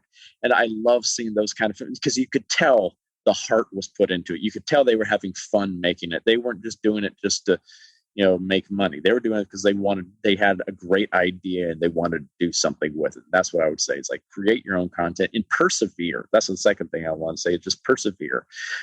I don't know how many times I have been told no over the times I've been told yes. I would say probably for every one yes, I had 100 no's. But it's just like, it just takes that one yes to change everything. Yeah. And it's like, just keep on. It took me 13 years until, you know, Terrifier really took off for me. It just took years and years and years of just pounding the pavement and getting out there, and sometimes creating my own work and that would beget other work. It's like everything leads to something else. So sometimes you have to take the smaller jobs. Take the off Broadway shows, because you never know who might be in that audience. Mm-hmm. And like, hey, I want to cast you in this thing or this. And I know they could use you for this or this. Make those connections and just persevere. If this is something you love to do, keep at it. Yeah. I have so many things trying to come out of my mouth right now. Well, first of all, good one. All right, Art. Excuse me. So Star Trek 5. Mm-hmm. All right, not the greatest film, but hello, computer. To touch, that was 4. Oh, that's right. That was 4. Yeah. 5 was the catastrophic failure that Shatner directed, because he directed all the odd number ones and they all tanked for some reason. But anyway, coincidence.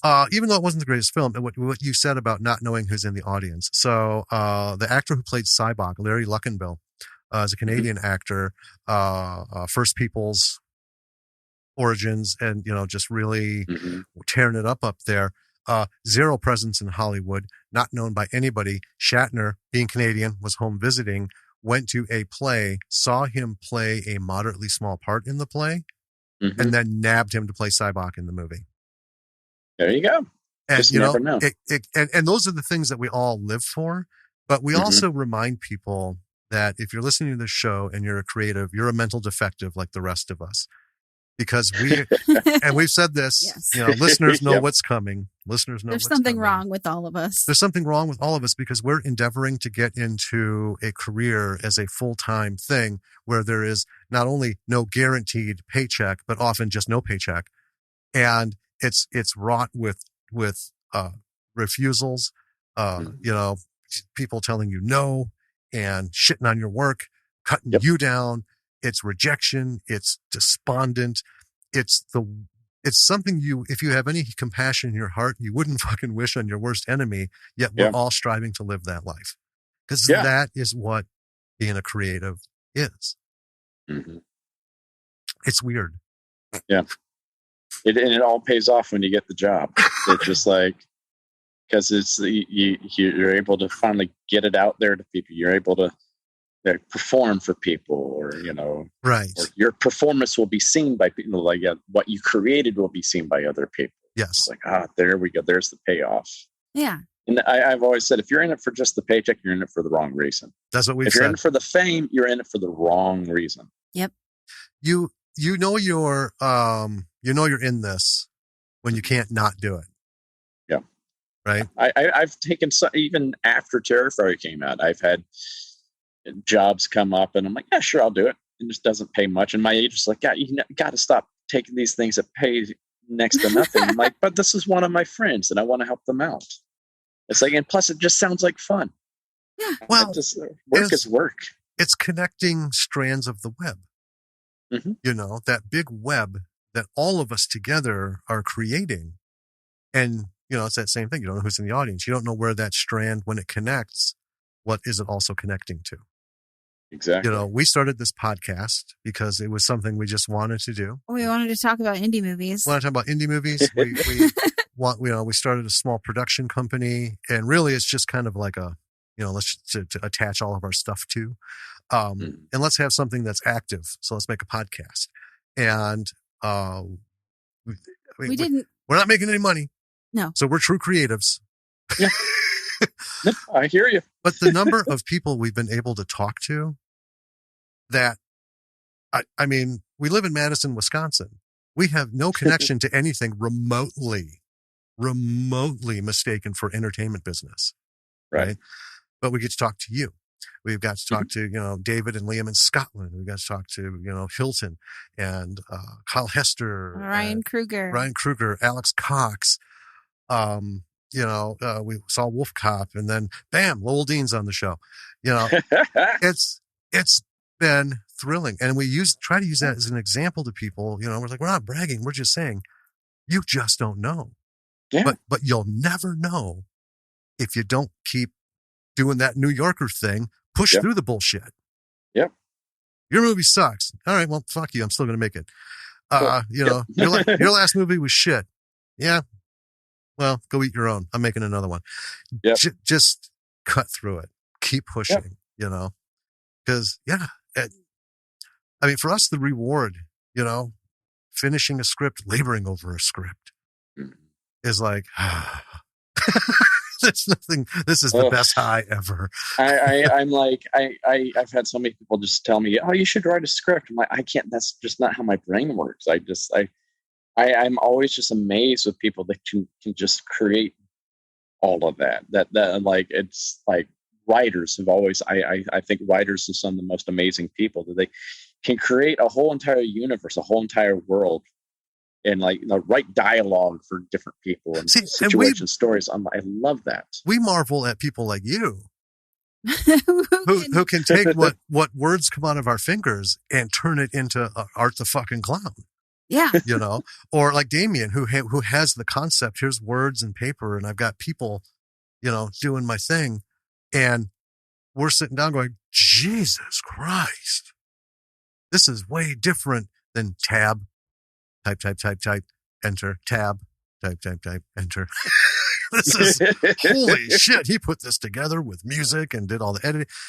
And oh man, that's what's so cool about it all. Well, it's like all these people that have their own skill sets come together and create something so awesome. It's like every single person is important, down to the PA on set is important. Yes. Everybody is important. It's always the actors or sometimes the directors that get the most recognition, but every single person on that set is important. That's what we say, you know, and we want, you know, people to reach out to us, not just if they're a filmmaker, but if you work on a set, man, if you're a gaffer, give us a call, because none of that shit happens without you. Oh, and you know, they've got like the crew members, they see everything. They've got to have some of the craziest stories. Absolutely. The hot gossip. Oh my God. It's just like, oh my God. I know our crew members have got all kinds of stories. They could shit all over me if they wanted to. I don't think they would. I mean, I think it was like, especially with Terrifier 2, we became such a family on that shoot. We had this one location we filmed, and it was just so miserable to film it. And we're filming there for like 20 plus hours a day, day after day after day. We're tired, we're cold, we're hungry, we're cranky. And I think every single person, that place was haunted too. And I think that affected us. And I think every single person on set had one day where they just had a breakdown at one point where it's like, okay. And that's how it was. Like, okay, someone such and such and so-and-so had their breakdown today. Oh, well. And the next later, we're like, I'm so sorry. They're like, it's okay. We all have those. And that's how family is. It's like, yeah, it's okay. Yeah, you were a little bit of a dick earlier. It's okay. We all had our moments. Yeah. I admitted I had like 1 or 2 days on set where I was like, because I discovered actually last year that I'm on the spectrum, and that makes more sense. Where I get freaked out over not sticking to a schedule. Okay. And I was sure. Like, and so like, and when I know that we have to get through this, and this, and I'm like, oh my God, we're so far behind right now. And I start to freak out. I start to panic. I'm like, oh God, and I get cranky. Like, but oh my God, we got this big, huge thing to do. And I'm like, oh my God, how are we going to get this done? And I'm like, I know it's not my job to worry about that. Right. But I'm just like, I take it on myself, and I get worked up over it. And then I see other people that are, miserable, and that I'm an empath. And so that affects me too. And I'm like, oh, but this person's really cold right now. Can't we do something for this person? And I'm like, and I was like, oh God, I gotta, like, Dave, just calm down. Okay. Have a cookie. Okay, I'll have a cookie. And cookies make everything better. I think, that's why we do a lot, because we've worked on some short films and stuff, and that energy of being on set with everyone, like, that's something you can't match or recreate in any other anything. No, it's not even like being a sculptor and then going to like a studio surrounded by like 50 other sculptors. Because everyone's working on their own thing, Right. It's like, I don't know, it's like a communal birth. Mm-hmm. On set. Everything that you do is contributing towards this creation that will be birthed to the world at some point, and there's no part too big or small. Like you were saying, the crew, man, without them, it doesn't happen. You just got a guy. They work harder than the actors, I think. Yeah, it's just like, because we sit there and just wait for them to set everything up. So that whole entire time they're working. And then when we're working, they're still working. So they are working. I'm like, they're the unsung heroes. Like, you wouldn't see us, you wouldn't hear us if it weren't for the crew. We wouldn't have these amazing sets if it weren't for the crew. We wouldn't have these amazing special effects if it weren't for the crew. Was it Kyle in the movie The Chair? I think it was Kyle Hester was talking to us about the movie he was in with Roddy Piper, The Chair, and how he was a producer on that. Mm-hmm. And they were wanting to start filming, and the crew was bang, bang, bang, bang, bang, bang. And the director got pissed. It was like, knock that shit off. And the guy from the crew came up and said, if you want to get through the rest of the fucking day, let us finish. Because they were right in the middle of something at a place they couldn't stop. And Kyle said, the director was pissed, but then he's like, no. Yeah, set me straight. Got it. Yep. All right. Everyone take 5. Let them finish so later we can go do shit over there. And I love that. That's where just that kind of stuff comes together. Yeah. Because that's things even as an actor I have to realize sometimes. Like, there's a reason I'm sitting here for 8 hours waiting to go on set, because they're still setting everything up, because this is the set is very specific. The lighting has to be right. They got to get all the practical effects and all that kind of stuff just right. And it sometimes takes a while. There's a lot of hurry up and wait. Yeah. And I had to get used to that, because I'm so used to being on stage and just constantly going through the whole entire shoot. It's like when they say action, go, and then the play's on, and you go through the whole entire thing, and then you take your bow, and then boom, you're done. It's like, no, this is like you film for like maybe a minute, then they gotta reset everything for 45 minutes. You're like, oh God. It's funny when I see movies now and I see like a big, huge scene happen, a bunch of destruction in the environment and everything. I'm like, Oh shit! They got to set all that back up again to do that again, don't they? How many times do they have to reset that set? Oh God, that must have been a pain. It's so funny doing this. It changes the way that you watch movies. It does. Absolutely. It does. Yes. Absolutely. It's wild. So B-siders, that is why you got to embrace the madness. Mm-hmm. Got to just, turn your ear. Yeah. And one thing we've always said is when somebody gives you a note, even if they're kind of an asshole about it, take it with a grain of salt. At least give it a look and a consideration. But if you decide, nope, doesn't fit what my whole thing is, go ahead and dismiss it. You can't say no to all your notes. Because like you said, and that approach I think was, and that's what we look for people. If you're going to give notes to somebody about something, don't go and say, Jesus Christ, that was terrible, man. What are you thinking? Because you right away, you just ball kicked them an uppercut, Mm-hmm. I see what you're doing, but here's how you can make it better. Mm-hmm. I think that is the way to get through to people and to get results. And then, when you're looking for notes, look for someone who talks to you like that. Like, this is good. This is good. I had a question about this. I had a thought about this piece, this scene or this dialogue or something. Listen to them. And it, especially these days, we're not like Ed Wood, right? Pounding out shit on a typewriter, right?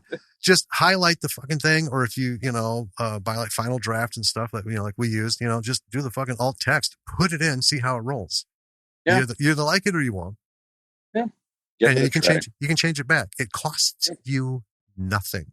And it can make the, set of eyes and ears other than your own can make a world of difference in a great script being a fantastic script. Yeah. Sometimes you just have to put that ego aside. Absolutely. Yeah. Absolutely.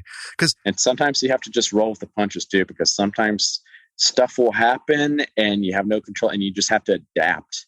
We had that happen, short story on Terrifier 2, where it's a scene, it's not really spoiling much, but I was supposed to crash through a window and attack someone.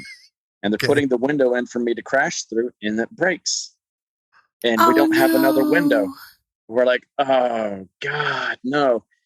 And like Damien and I just sit there and like we put our heads together and we came up with this whole entire scene that was not in the script that I think is brilliant. You've never seen this happen before in a horror film. And it's like, this is a happy accident. This actually lent itself to something that was kind of cliche into something that's never been done before. And it's like, those are those moments where it's like, well, crap, this happened. Okay, we'll deal with it. But maybe we can turn this into something else. I love that. Yeah. I love that. Yeah. It's one of my favorite moments that we had on set. It was a day I was so tired too, because I didn't get any sleep the night before. And I was just like, but it was just like, this brilliant moment came out of it. I'm like, this is fantastic. Awesome.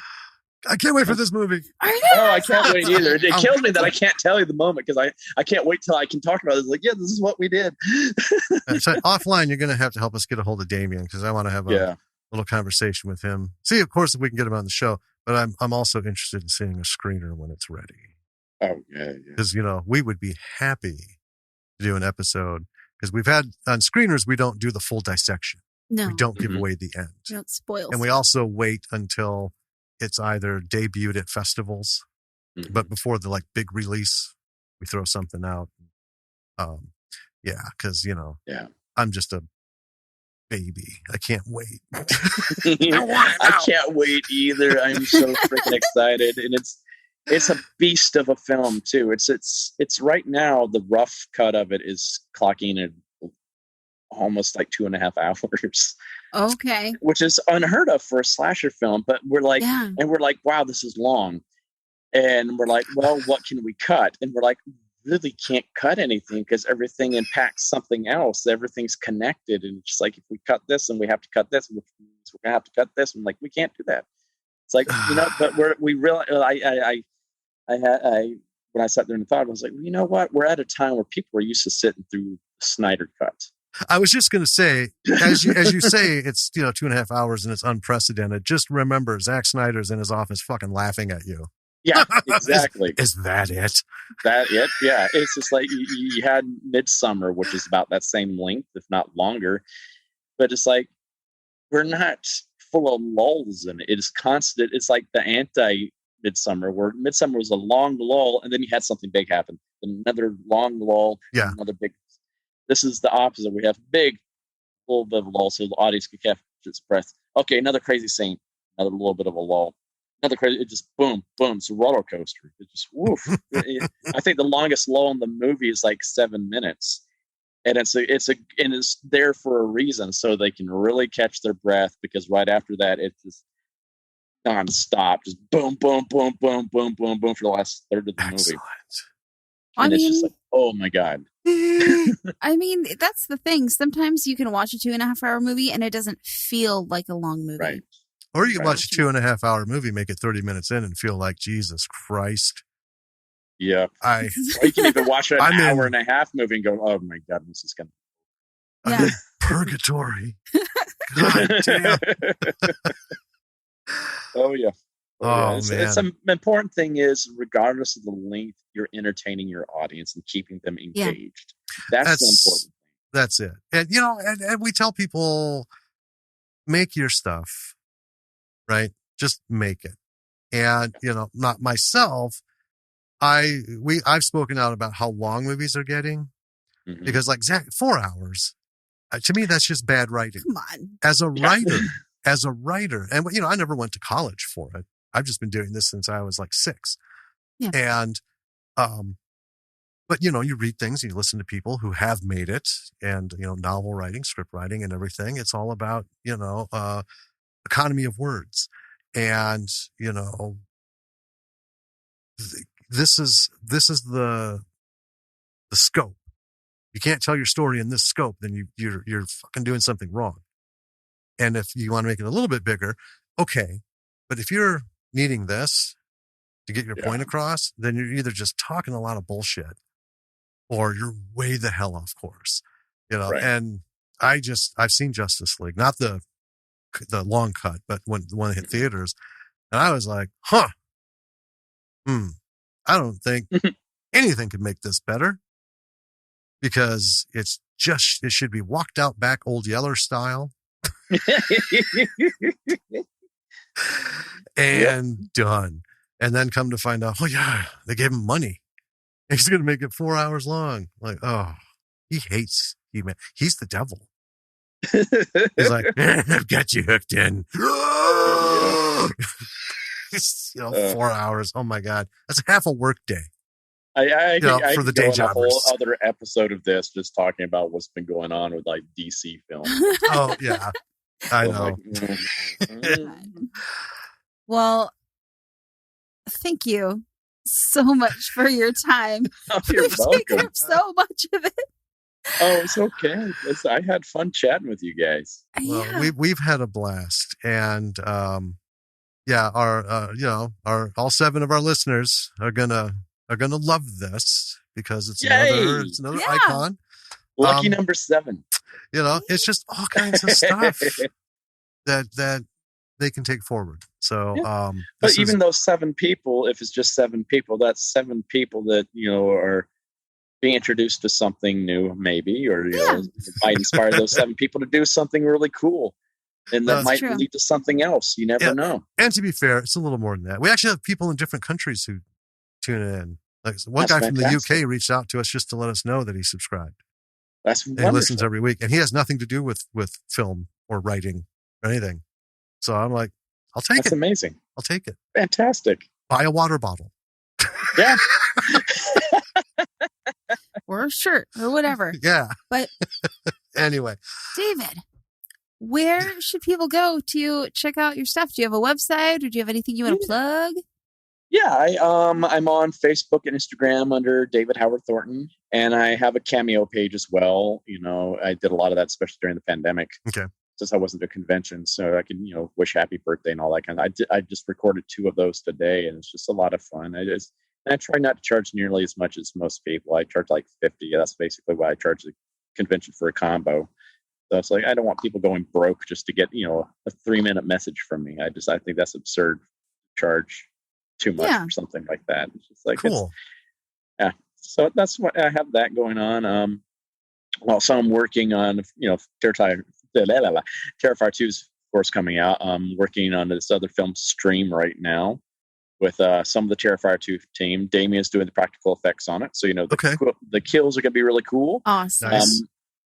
There are a lot of horror alumni in this movie as well. A lot of horror legends. I can only reveal like a few because they've revealed them, like Jeffrey Combs. Ooh. Which is amazing to be able to watch him work on a set. I was like, this is like a master's course in character acting. Wow. So I'm very excited. There's so many more. I'm like, I feel like a kid in the candy store on this set. I'm like, oh my God, I can't believe I'm even just sharing space with these actors. Nice. So that's very exciting. It's something we hope is going to become another franchise as well. So excellent. It's a fun idea. Well, we're gonna have to keep in touch because we got other stuff going on. We're happy to get like all up in it and talk about it. Listeners, we'll have links to all this, and we'll talk a little bit offline. Anything else? Cool. So like usual, there'll be a ton of links. Go check them out. Rent or watch on Tubi Terrifier, and look for Art the Clown action figure, folks. Got to do that. But check out David's stuff and see it. Support the people, support him, and let's just keep this rolling. So, David Howard Thornton, Art the Clown, and so much more. Thank you so much for giving us your time. Thank you for having me. It's been so much fun. So that was an awesome interview. It was. It was a lot of fun talking to him. A lot of talking going on, and not all about movies. No, but that's conversation. Sometimes you get into stuff. and it was nice because I feel like all of us have this shit we need to get off our shoulders. Yeah. Off our chest, off our head. And it was nice. Especially because, see eye to eye. Well, that's the other thing, without getting like too far into it, there are a lot of posts and stuff, and I get so furious. Yeah. I mean, that's we could do a whole different podcast that would last for a decade on just the aches of the last 5 years, up to and through COVID and the last craziness. But anyway, one thing I hope everyone takes away from this is the bit where we talked about how Damien let him just roll with it. Yeah. And then put into the next script. Well, art plays. Yeah. And was very honest with, David going up and saying, well, what do you want me to do here? Man, I don't have any fucking idea. I don't even know what this scene's about. I love that for a couple of reasons. Number one, it shows that making a movie, you got to write a script. You got to have something to work with. But Ryan Kruger had 3 pages of notes, right? And ran with it. And look at the fucking monster that was unleashed because of that, Well, that's the thing, is putting that kind of thing into your work shows something that we didn't touch on directly, but it shows something that I think is very important to the filmmaking process, which is trusting. That's exactly it. You work with. You have to have that relationship where you can trust, everyone, directors and stuff, and the writers need to trust that the actor may have something valid to bring to this that wasn't thought of. How hard is it? And we've talked about it. I mean, time is the issue. You can't do 50 takes. Indie film just doesn't have that. Nobody can show up for that kind of shit. Yeah. Right.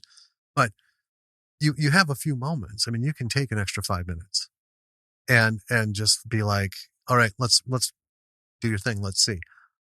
At least give it a shot, because you may have something really good. And if not, that's the other thing. It goes both ways. You have to trust that people have something to bring, and then everyone has to be able to hear, no, I don't think that works.